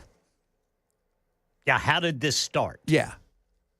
Because somebody had to catch it somewhere. Even if somebody came across the border illegally, they had to catch it somewhere. And so how did that go on and happen? I think that's a really good question. We'll see. We'll see what happens. But again, when I hear he's anti-vax and this is, he's not taking this serious, he should take everything serious. Of course he is. He's looking into everything. My God, we just talked about the fact that they're going to spend $100 gazillion trying to figure out, a better way to fight some of this bird flu stuff. But it's never enough because you got to have something to bitch at. Even if we said yesterday with the budget, even if there was stuff in there, if you would have said we're going to raise money on all of the rich, taxes everywhere, the left would have come out and go, they're trying to destroy the economy with taxes. It's just, whatever happened to, hey, we're in this for America? Oh, yeah, that doesn't happen. Yeah. There are some things we disagree about, but we're gonna work on it. Well, Reagan said it better than anybody. Do you imagine what we could get done if nobody cared who got the credit? That's a true statement. Think about all the stuff that could get done for the betterment of America. If we were to go, nobody cares about the credit. And the only time we seem to get anything where they put stuff aside is if there's an absolute tragedy and they realize, all right, guys, we can't screw up around on this. But even now, that's becoming less and less. Yep. Horrible. Coming up. Are liberal women more whiny, more sad, more depressed, more lonely? We will discuss that amongst many other topics, including more on the Epstein files, some of your text messages as well. It is the Chad Benson Show, Super Talk 99.7.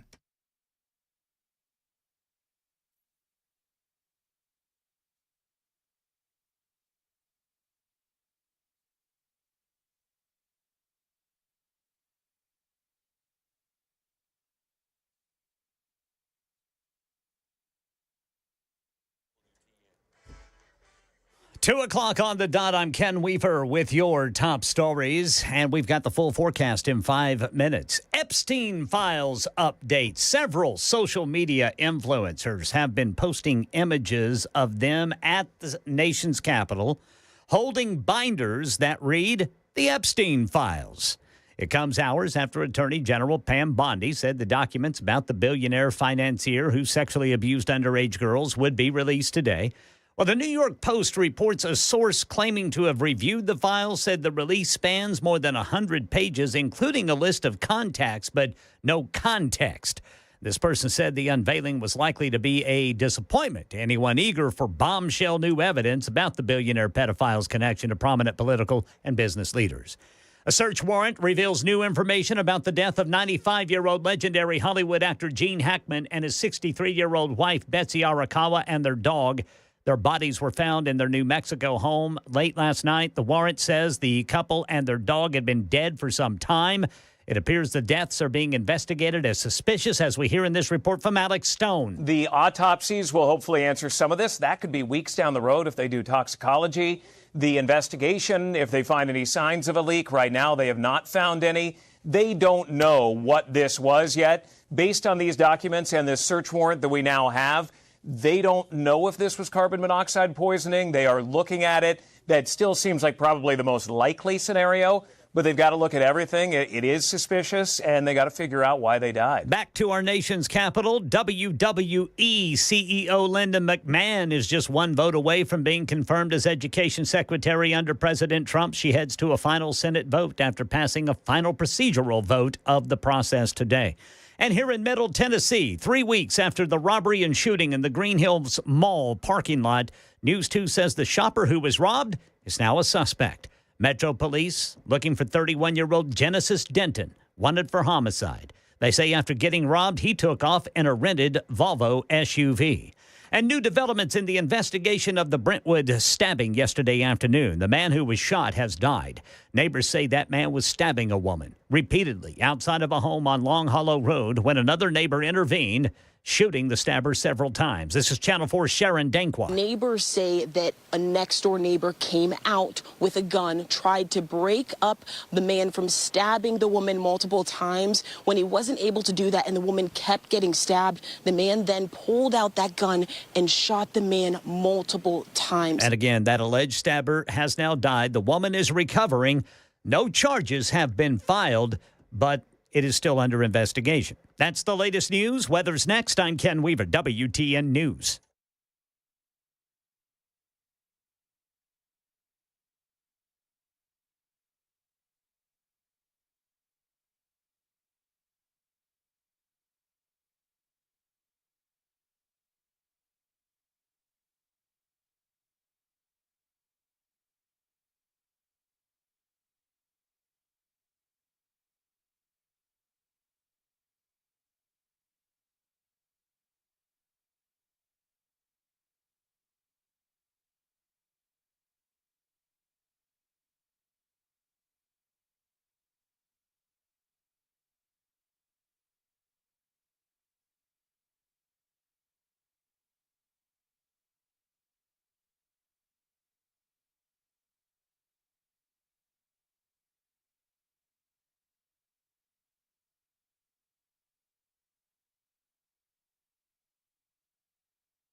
Retirement Ready Toolkit. Get yours now from Beacon Capital.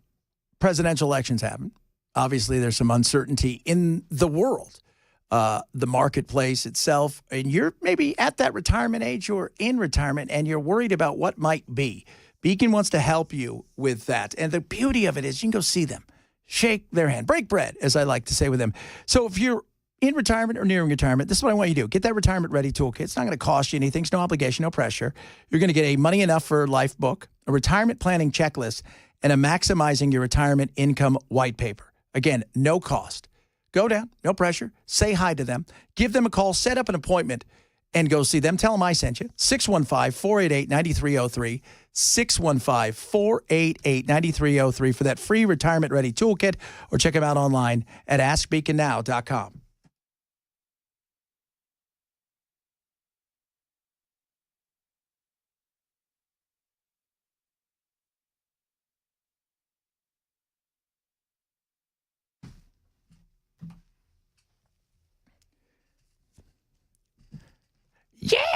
Yeah.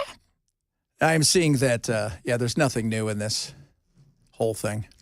People are running around, holding up binders. Look what I got. Yeah. I got nothing. I mean, as a news guy, put it on the web. Put it on the internet. Yeah. I mean, you just Geraldo Rivera does.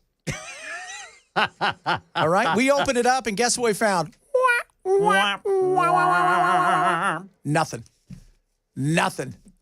Not a damn thing. Yeah, but you're right. Put it on the web. Why do you have to make a show of it? I know it's Trump and everything's got to be a show. Yeah. I'm surprised he didn't have somebody come out like with gloves, like kit gloves, like in a full top hat and tails, right? And present arms. Open it up. Hello. Name number one. Mitch McConnell. What? Watch it, fella. Oh, jeez. So there you go. So far, what we've learned from this is nothing. And you know what? Here's the thing I think is just as bad is people are now like super pissed because they're like, okay, so there's a whole bunch of crap that we're not finding out and you guys are hiding stuff. Mm-hmm. That's the danger. Yeah. And this should have been something too, and I'm going to say this because it needs to be said. It should have been bipartisan in the people looking and wanting to get this thing out of there. Because if it comes out, it's like, wow, only Democrats went there? I'm going to call BS on that. Sorry. And for all the people who've sent me pictures of Trump and him together, half of those are photoshopped. Okay? And the other half were before the first conviction. But put it out on the web. Just do it. Just put it out there. Publish the damn thing. Where's the WikiLeaks guy? Isn't he free? Julian, get a hold of this thing. That's right. Back in Australia. Yeah. Oh, is he? Get out of there. Good for him. Back in Australia, having fun. I like it. I like it a lot. It's a sad day for many of the people at USAID because they can no longer help many of the CIA people that they wanted to help overthrow countries around the globe. And they're upset, too, because some of them have kids. I have a 9-month-old and a 4-year-old daughter, and I'm worried about my next paycheck. But I'll figure it out, I guess. You will. It'll be good. You'll be fine. I know that you guys sacrifice so much. Some of you almost had to go in the office once a month. Do you know the sacrifice I had to make? Just the other day, I had to get dressed. Do you know how hard it is to overthrow a nation when you only work for several hours a week? This clearly isn't about government waste and fraud and abuse. He's not going through with a fine-tooth comb. He's tearing down our institutions for fun. He's tearing down the institutions. And they're talking about the likes of Elon Musk and everybody else. It's about finding where waste is. And you know what's funny is there are people that are still working for USAID. You know what happens to them? They go to the State Department underneath Marco Rubio. And they walk over there. Remember how your office was over here? Well, you never went to it? Okay, well, there was an office for you over here. Now you've got to go over there, and your extension is this now. You're like, okay. That's it. But some of them are upset, and it's I'd be upset too. You just lost a 6-figure job. that was basically a no-show job. I know you sacrificed much. You should probably get a little award. I was terminated last week. People showed up outside of my building, and I'm here to say the same. This is not how anyone deserves to end a public service career. No. Public service. I love it when they say that's always their go-to. Like, I was going to say something that was going to be critical of your job, but your public service. So I can't because you sacrifice so much for so many. That's why we have Memorial Day. For the many sacrifices you made. How does this lazy feel about it? Well, this lady, she's pretty happy about it. Not. I hear a lot of people out here. And I'm going to tell you this. This lady here is upset about everything from the fact that you've got Elon doing what he's doing, right? So Elon's out there doing what he's doing.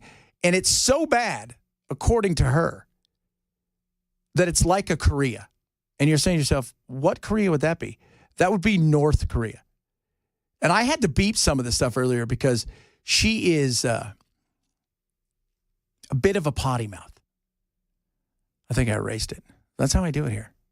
I've got so much stuff. Here we go. I didn't erase it. And again, like, it's just a flex. It's just, you need to know who's in charge. And this is one of the ways we're making you aware. And the feeling that I felt responding to that email was such a glimpse into a possible future here, a probable future here, if we don't do something about it. It felt so scary and so heartbreaking. It felt much like I would imagine living in a place like what I always imagined North Korea to be like, where the energy is, yes, master, your wish is my command. So in North Korea, let's just say for the sake of argument, it's just like North Korea. They use the word energy, as we all know. They're big on that. They're big on your energy. Do you get a retirement in North Korea? I'm just out of curiosity. Do you? Because I don't think you do. I don't think you get a retirement, and I don't think you get to go to the interwebs and say horrific things because there is no interweb over there. They have a small version of I guess it's a North Korea only kind of internet. They don't get to see what goes on outside the world. Because they know if they saw what goes on outside the world, they would want to do what? They would want to go outside the world. That's what she thinks. For me, I don't think I think when all is said and done, we're going to cut a little bit. I've said it from the beginning. The bureaucracy itself is so big, it's so nasty, it is so convoluted that they'll be able to carve around the edges.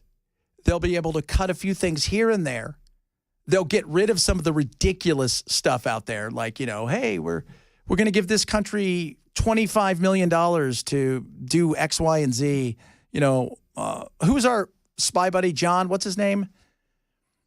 Kirikow. Yeah, Kirikow. He was talking about this last night because he was talking about how much USA had. So this guy's a former CIA agent. He's a left-leaner. But he came on, he was on a podcast last night, and he was talking about the fact that, hey, USAID, the minute Kennedy was dead, CIA ran into the offices and basically took over the Peace Corps, USAID, a whole bunch of these things. But at first, one of the other things he said is, some of these jobs, they wanted you to do jobs. So the CIA they just wanted the money. They didn't want to actually go somewhere and do an 8-hour job for USAID in a different country. They just wanted to do CIA stuff. But he said, we take these programs, and it's interesting. He talked about the fact that, like, Russia's a perfect example, but the rest of the world, and we've talked about this, they don't care that we have differing views on a lot of stuff because that's the beauty of our country and their country. And it doesn't matter if it's Russia or some other place. These countries were pissed at us because we took this money and we tried to force them to do things that are done here. In particular, the big thing that annoyed many of these countries was the LGBTQ plus movement. It angered them tremendously. And they that was one of the big things he said that really angered so many of them is you would go into many of these places that were obviously, like, even in places like Cyprus, where they tried to make them do stuff in Cyprus. Cyprus is Orthodox. Like, it's like Greek Orthodox. It's super conservative. And they tried to say, if you want money, you've got to do this, this, and this. And that was the issue that they had with a lot of it. And it had a lot to do with the LGBT. What was it again, Trudeau? I will never apologize for standing up for an LGBTQ2 plus kids' rights. What I like best is when he goes, yeah, just, oh my gosh. Even he at that point in time is like, this is stupid.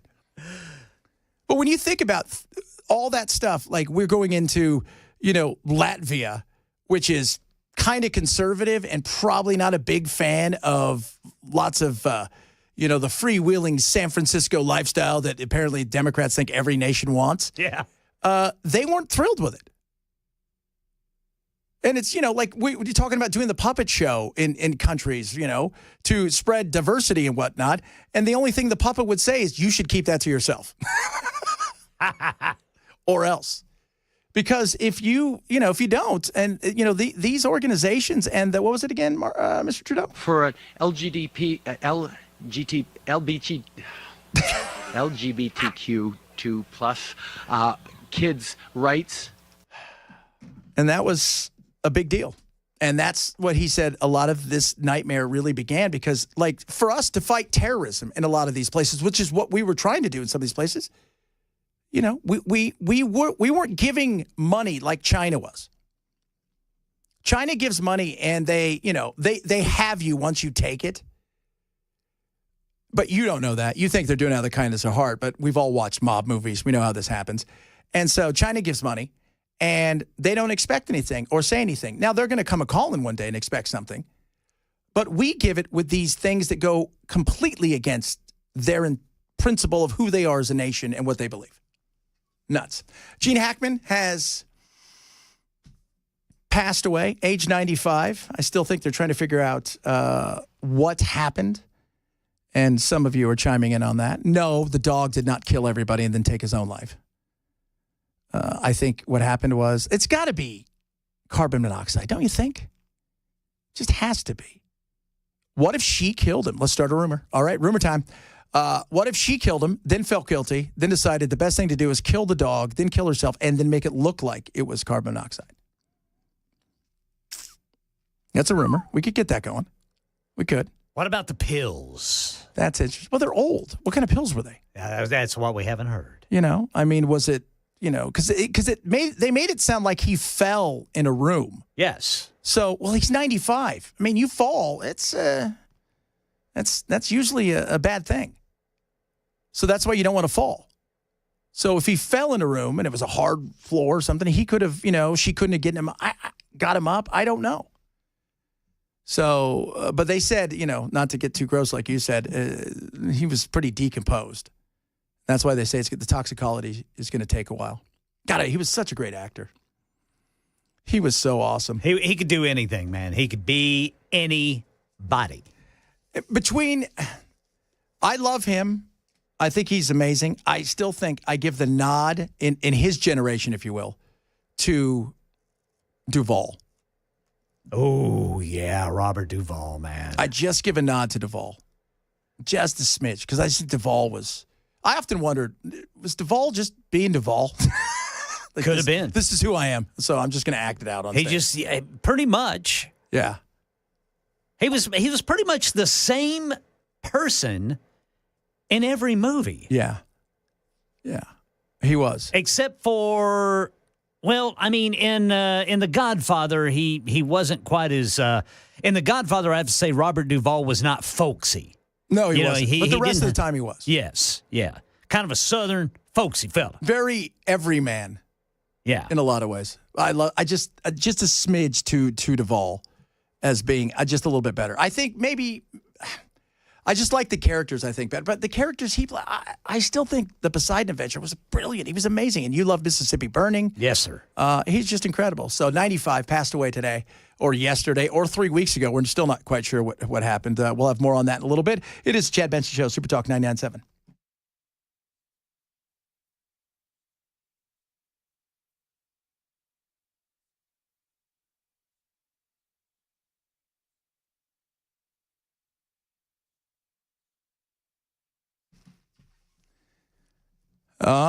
Bulwark Capital, I want you guys to go and check out what they're doing. March 20th, if you're an investor, if you're looking for a place to build you something for your retirement, for your future, Bulwark is it.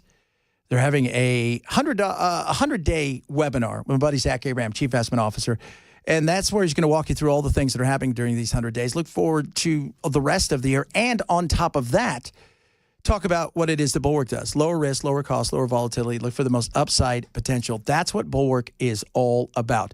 So join the fun. It is 3:30 Pacific, 5:30 our time for Bulwark Capital's 100-day webinar. Doesn't cost you anything. Worst case scenarios, you're going to learn a lot about retirement investing. Go to Know Your Risk Radio. That is KNOW, yourriskradio.com today to sign up. Investment advisory services offered through Check Financial LLC and SEC registered investment advisor. Investments involve risk, not a guarantee. Past performance, not guarantee future results. Check 25137.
Well, the Green Hills Mall robbery suspect, or rather robbery victim, is now a suspect.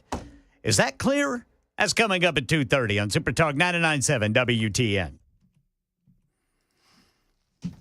I hear a lot of people out here talking about, oh, Trump finna stop food stamps and government assistance. What am I going to do? What the you think you need to do? Your ass need to get up and work and stop being lazy. Period. Because we don't want to hear the pity party. You know what I'm saying? Oh, I do know what you're saying. Sister, preach me some more. And y'all been getting over for years, to be honest, and to keep it all the way 100. A lot of y'all been living off food stamps for 15 and 20 years. And that's just ridiculous. Like, what about the people like me that work hard every day and got to pay for groceries. I don't feel like that's fair. If anything, we should be the one eligible for food stamps. I'm just keeping it real.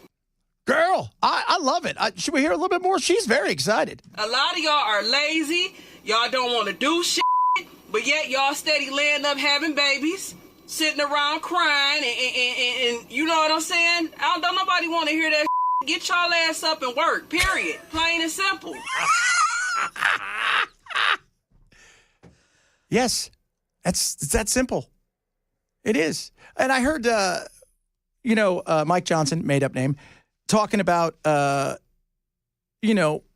Medicare is for people that are struggling, who, maybe really don't have insurance, or a single mom, of two struggling and trying to make ends meet. It's not for a 26-year-old guy who stays home all day and plays video games in his mom's basement.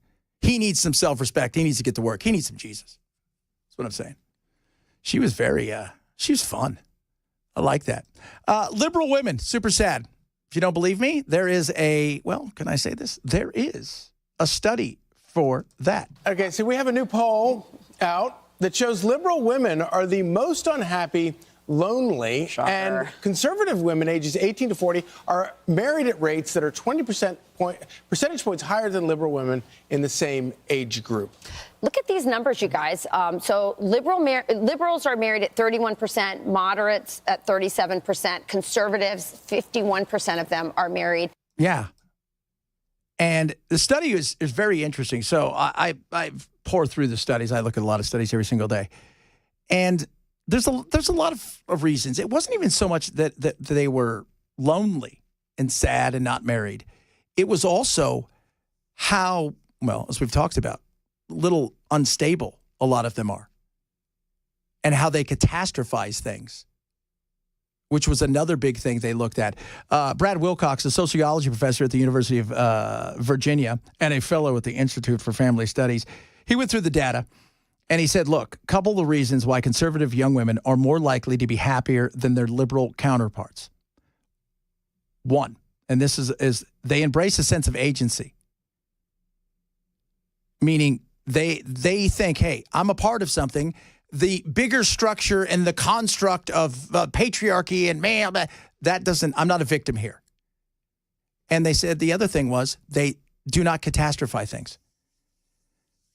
It says that liberal women are more likely to think of themselves as, that the world's coming to an end and doom scroll, where the likes of married women in particular, conservatives, they look and say, well, I'm the captain of my own ship. I'll handle the business I need to handle, and I'm not worried about it, which is great. The other thing is something else they talked about, too, is the fact that having a family is important. It gives you something else that's not you. It gives you something else.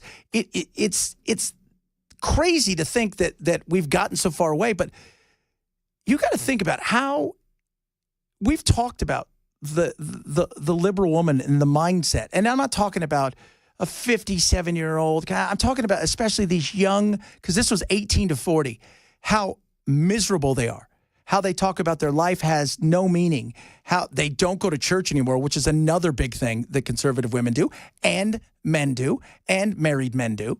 But it was many different things that play into this. And the children and having somebody else that they see as they're part of that team and that community is also big. And liberal women, they don't date. They don't want to date. And the big issue on top of all of that is they're pushing men away. As men lean a little bit more to the right, and we're going to have a bigger thing about that tomorrow with how the Democrats are failing men in a way like they've never seen before. A conservative guy will date, as long as she's not too crazy, a liberal woman. A liberal woman will not date a conservative guy. That's not good for our future. But they are miserable, and not only are they lonely, they're completely unsatisfied with so much because they thought the bill of goods they were sold of go to school, get your degree, do all of these things. You're going to be great. You are now running everything, and you come home, and what are they saying? They're all coming home a lot of times. Not all of them, but a lot of them, and they're lonely. And they complain about being lonely 2-3 times a week. Interesting. Reach out to us across all of our social media. We'd love to hear from you. Could you hit us up on Twitter? You can hit me up at Twitter, at Chad Benson Show. On top of that, check out the Instagram as well. More good, fun stuff coming up. It is the Chad Benson Show. So we're talking 99.7.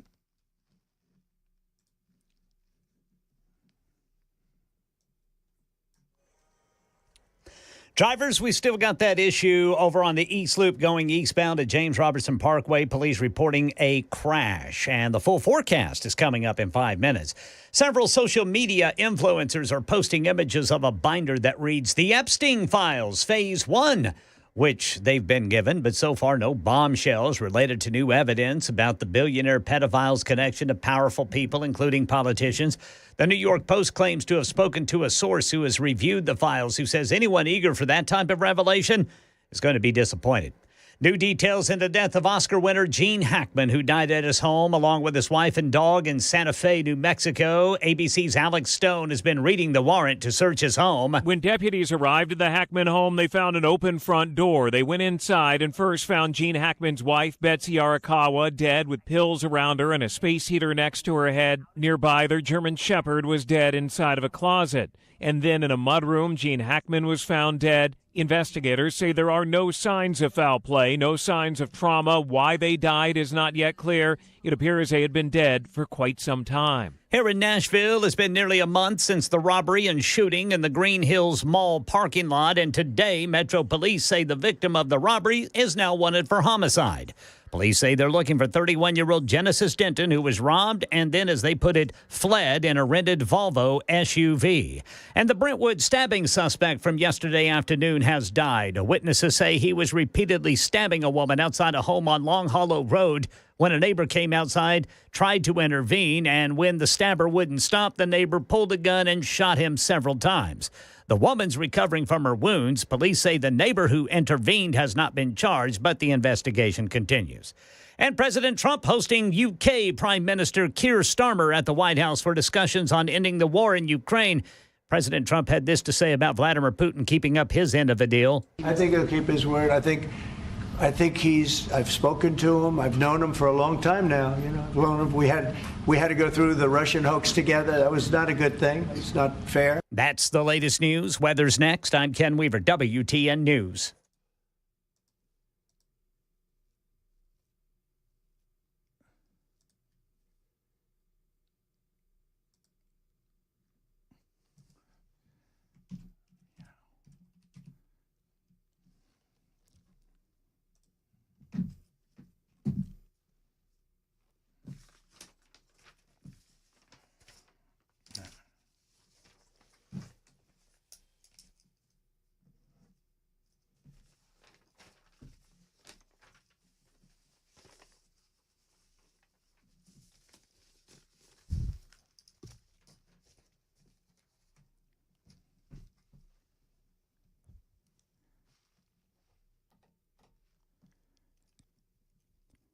The Big 47, that, of course, is Donald Trump. Guess what?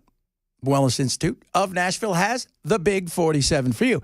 That is an offer going on through the rest of 2025 in honor of Trump, and it's 47% off non-surgical spinal decompression at the Wellness Institute of Nashville.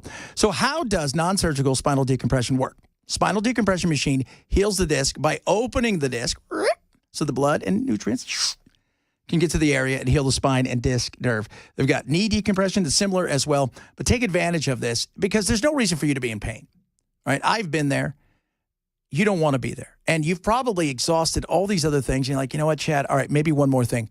Try it. You will not be disappointed. Dr. Mitchell, Dr. Ashley, they're going to take care of you across the board. And you don't have to worry about it. Your consultation, you come on in, you get an x-ray. You can even bring an MRI if you need it. You're going to get an exam, and they're going to put you on a path to feeling better this year. Take advantage of 47% off right now in the Big 47 offer going on at the Wellness Institute of Nashville. Call 615-246-5009, 615-246-5009, or go to painisbad.com. Weather can change in an instant, and you need to be prepared for any outcome. That's why Generator Supercenter of Nashville will help keep your family safe and connected. We make buying a backup generator simple and easy, with financing options available, free in-home estimate, turnkey installations, no worry warranty, and most importantly, the monitoring and service of your fully installed generator. Come see us at our location in Nashville or visit us online. Generator Supercenter of Nashville. We serve all Middle Tennessee.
Still waiting to find out if there's anything new in the Epstein files. I'm thinking no.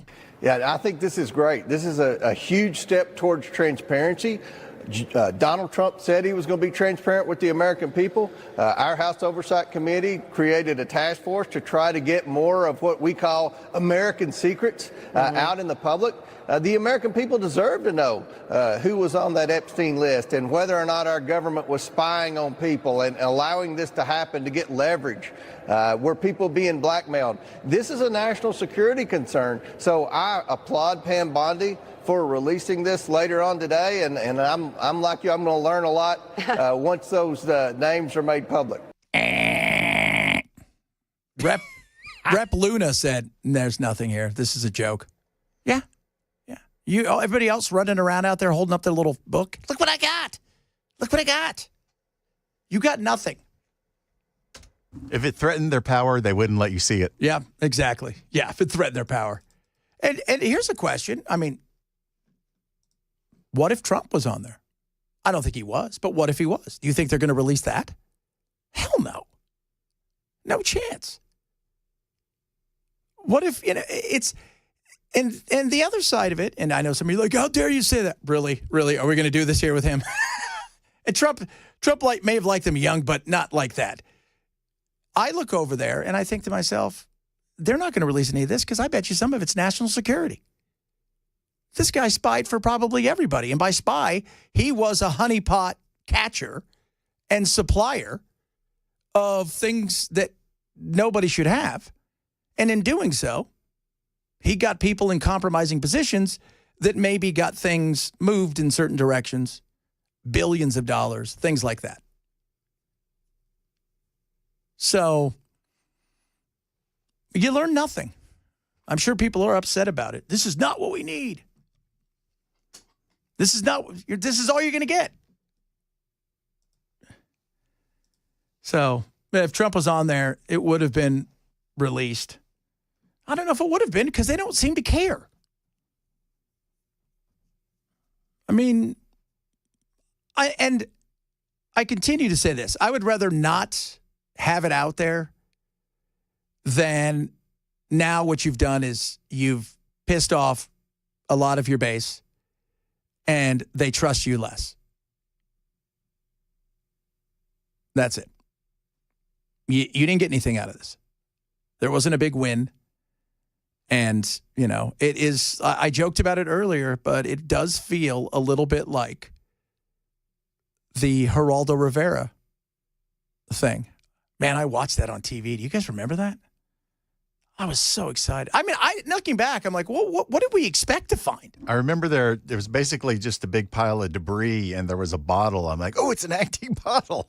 Yeah. And that was all there was to see was bricks and some mold bottles. Was that the Hoffa thing? Yeah, no. It was the Al Capone's vault. Oh, Al Capone's vault. Okay, yeah.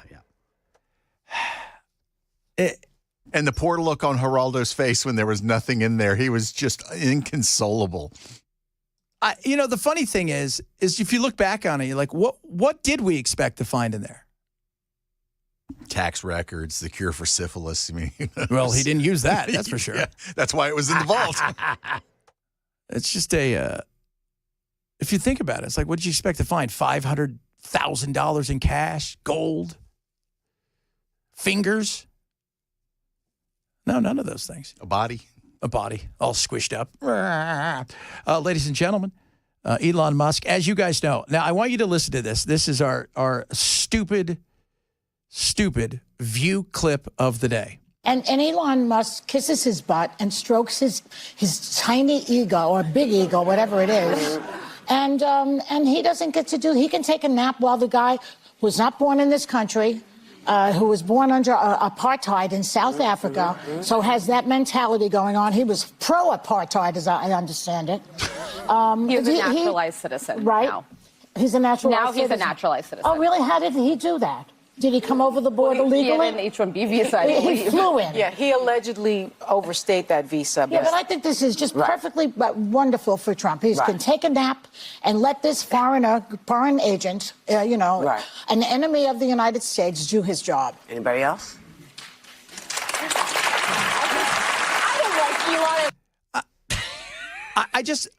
I like how they defend immigration and illegal immigration. He allegedly, and I heard that when he was born, he flew out of his mom's womb, and the first thing he did was like, we better make sure that Nelson Mandela is locked up for good. Allegedly. Who gives these Hausfrau shows? Why don't we have a show? We're not crazy enough. What Hausfrau's watching this? You know who you are. It's the thought process. He's a citizen? Well, that's what I heard. He overstayed, allegedly. It's what I heard. It's what I heard. Okay. Good God. Gen Z's terrified of phone calls. And not just kind of terrified of phone calls. This is a new study that came out, and this is a lady from Nottingham. That's in England, for all of you who don't know what that's at. Talking about how she helps train the Gen Zs when it comes to job interviews, etiquette at the job place, and the dreaded phone call. It emerged as part of the general career support that we offer students at Nottingham College when we were teaching them how to conduct themselves for job interviews. Telephone interviews are an important part of that process, and about 80% of the group that I was with at the time just threw up their hands.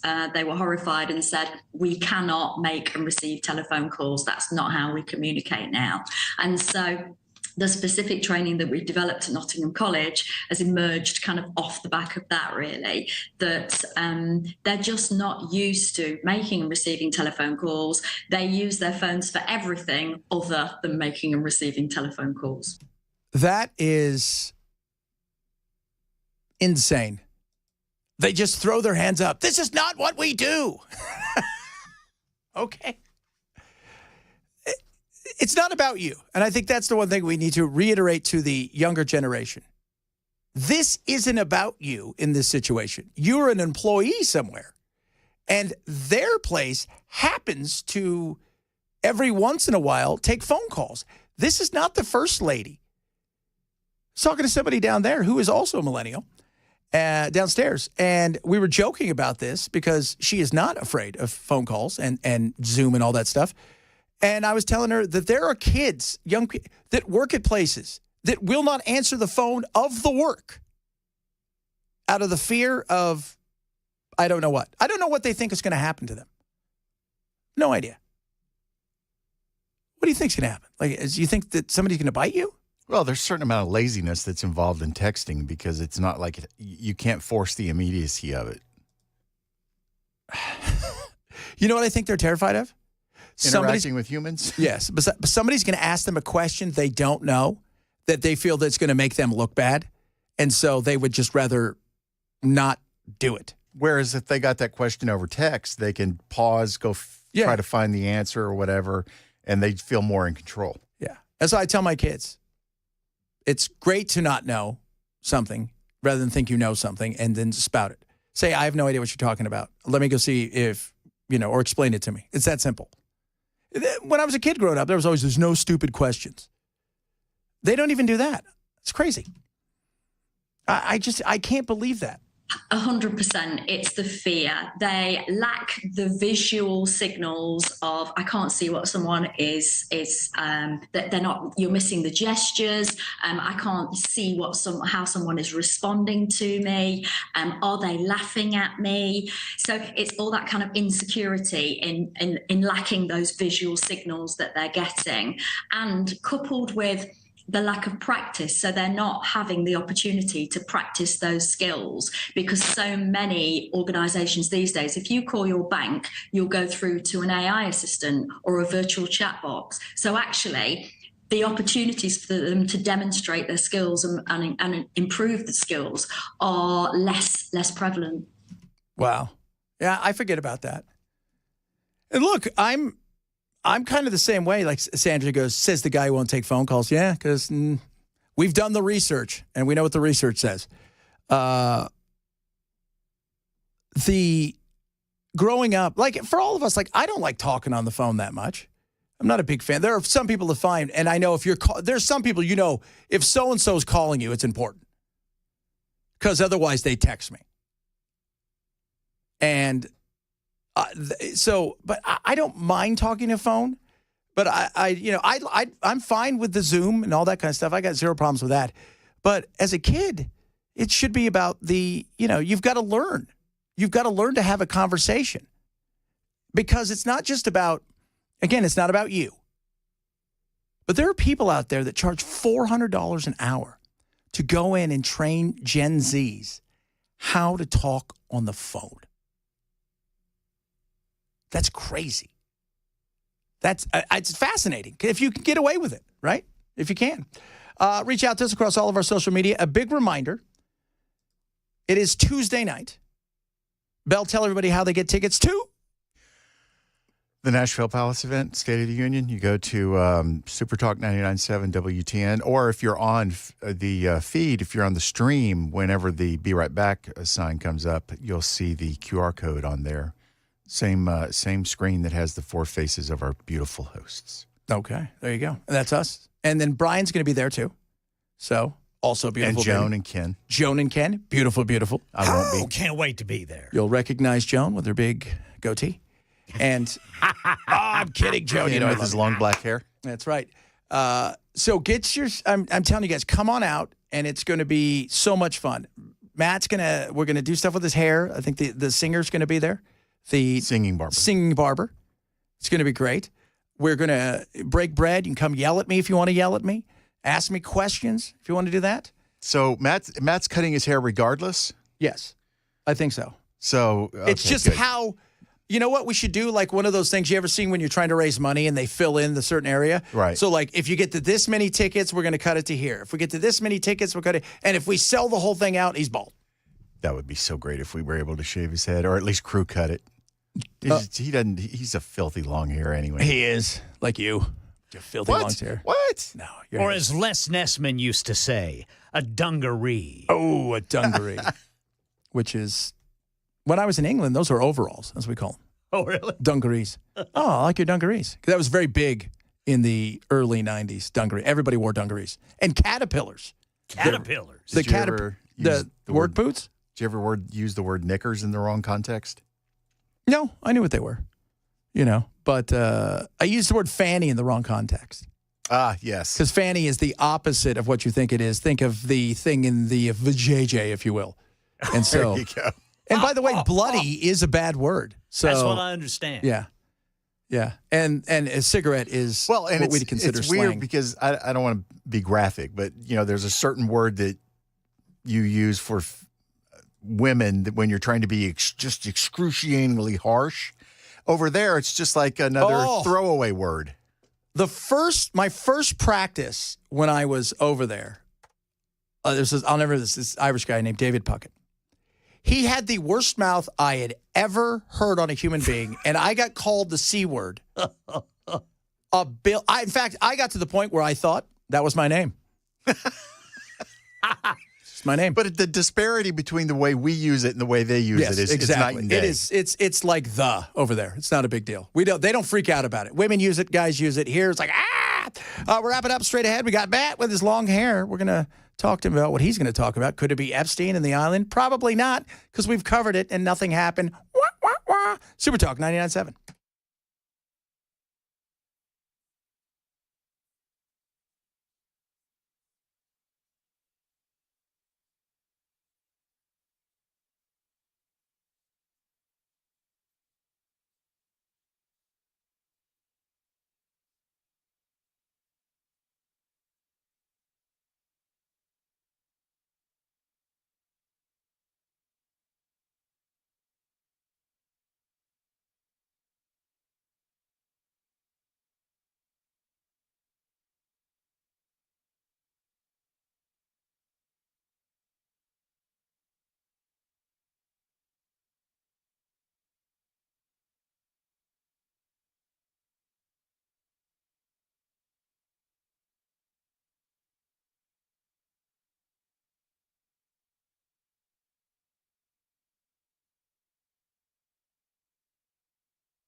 Did you know you're overpaying for your health and wellness products?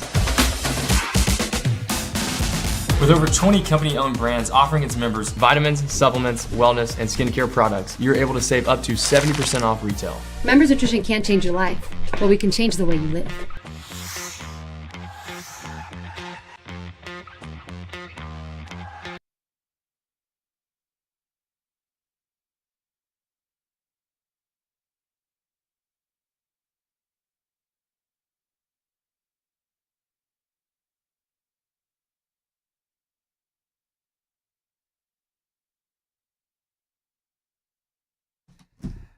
Matt's here. He almost said a curse word. That was close. The last thing Chad heard before we came back on the radio was, that Epstein stuff was a big bleeping. I know. It wasn't the fart in a C car. word, which many of you have chimed in. We know what the C word is, because when I lived in England and I played soccer, I was telling them, I played with a guy named David Puckett, and my buddy just texted me. He was laughing. He goes, "Oh, my God, Puckett yelled at us." I said, yeah. I thought my name was the C word. Somehow, and I use Ricky Gervais as the obvious example, but they have the ability to get away with it because of their accent. It does not sound nearly as harsh coming from a Brit, to me, as it does coming. I mean, if I hear an American saying that, it's one of the few words that I kind of turn away from. And turn away from. But a Brit says it, it's like, oh, you love me. I never had a problem with it. Yeah. I definitely anymore. Psychologically, I don't have any kind of problem with it. That's a fancy hat you got on. Is everybody commenting on the hat? Nobody on did. Talk I didn't. TV? You know what? I was on, and I just didn't even think about it. Yeah. You know, it's like one of those things where I just rolled in, hopped in it. It's like for those who aren't watching, if you know a toboggan, I always like calling a stocking cap a toboggan, but it's like a stocking cap that kind of gave up. Yeah. Well, it is one if I need to pull it down, but for whatever reason, I kept it on. I think you look great. Thank you very much, sir. What's going on? How about that big nothing burger, huh? Yeah, I mean, I don't understand a lot of things about what has just happened. I don't understand why would you not hold a press conference and say we've sat down, we've reviewed it, we've talked to everybody involved, and we're not releasing it. Which I think would have been better. Because, I do too. Let we people would have hate it. Let people have the conspiracy, because now what you've done is you've made everybody mad. You made it feel like you played the game, and people mistrust you even more. You're treating us like Boo Boo the Fool, and I don't care for that. Yeah, I don't care for that. That's what the wait for it, the Washington D.C. deep state establishment does. Yes, and I thought we voted in November against that kind of thing. So we'll talk about it on the show today, but it's not going to be pleasant. No, it shouldn't be. I mean, it shouldn't be. Though. And the other thing, and Ken and I have been talking about this. So you go and give it to Jack Posobiec and everybody else, and you don't release it online? Well, that's happy horse crap. Yeah. Okay, I used a different term online. Yeah. It is happy horse crap. I've never been an attorney general in my life. Here's the way you do it. You hold a press conference. You say, this is what we were able to release. These are our findings, and here it is, America, on this website. Yeah. I mean, I don't. What's the purpose for that? Well, to reward people that maybe were loyal to them, which makes me even. They failed today, and they lost a lot of people. A lot of people texting in are like, "This is ridiculous. We're not going to get any of the real stuff. They all lied to us. They're no different. Outside of Trump, everybody else is the same." So you're picking your favorites just like the liberals picked the Washington Post and the New York Times and all of the establishment media, their favorites. That's not what I voted for. No, it's not. It's so frustrating. It really is, because I love transparency. Let's see it all. Treat us like an adult. And I do realize there are things out there that we can't see. There are victims' names and details. Only that, but just, you know what? I think the realization is, was this guy probably being used by several different countries, and he helped out with coups or this, that, and the other. He got people to vote ways that they would never vote before. I'm sure that's a part of it, and that makes them look bad because they were working with a scumbag and also trafficking. Mm-hmm. It makes the CIA and everybody look like we're trafficking young girls, which they were. Yeah, forgiving smaller crimes for even the greater good of getting a bigger crime done, but it's still, looking back on it, it's scummy. Yeah, it's scummy. It's gross. Right. So, and I get that too. I'm not against that, but tell me where those places are. Tell me why you did the things that you did, and then move forward. Don't do this. Yeah, this was horrible. Like, this is a bad day. You know, and Rep Luna, smoking hot. She just tweeted out, "This is not what we vote for. This is a joke." You know, essentially, this is she feels a lot of people feel betrayed. You know, and hopefully it. I mean, I don't know what you do to repair it from here moving forward, but we'll see. But and what's the excuse? Like, where's Pam? Like you said, they should have had a press conference. Have a press conference. Yeah. Why are you not? This is a big deal. Why are you not having a press conference and standing up and talking hanging about out with Keir Starmer? God, he's so boring. Wank. You know, I'm talking about you, mate. Well, and this, and I know that it's a much smaller issue on the scale that we talk. Yeah. But the Tate brothers coming back into the country, the Tate brothers are scum. Oh, absolute scum. And if Donald Trump is associating himself with the Tate brothers, I have a problem with that. I have a huge problem with that. And you can make all the excuse. Well, the Hungarian police are on the up and up, or Romanian police aren't on the up and up, and you can make all the excuses you want. Yeah. They're scummy, misogynist, chauvinist pieces of crap. 100%. And I like the fact that while he's not the most exciting person, DeSantis said, we don't want him in our state. No. I know. They are scumbags. They are awful. They trafficked in women. And even if some of them were of the age, and there were some that were of the age, sure, the way that they treated him, what they did, and how they did it was vile. And I got zero want. And if Trump wants to, if that's a big thing for him, I'm sorry, man. Hey, I've got a big question for you before you go. Do you believe in tsunamis? Yeah. Okay, so that's 3 out of the 4. Okay, that's good. So you believe in tsunamis. I believe in tsunamis. Chris Hand believes in tsunamis. Did you know that Dan Mandis does not, in fact, believe in tsunamis? That's why he wants hugs. I mean, I suppose, but how do you not believe in tsunamis? Well, he didn't this morning. He said he didn't think the Poseidon Adventure could ever happen because tsunamis couldn't exist. That's a rogue wave. Take it up with Mandis. It's a rogue wave. Take it up with Mandis. Coming up, the man who's going to solve everything for you in your life, and he's got beautiful hair. For now, it is Matt Murphy, Straight Ahead. Chad Benson Show. Later.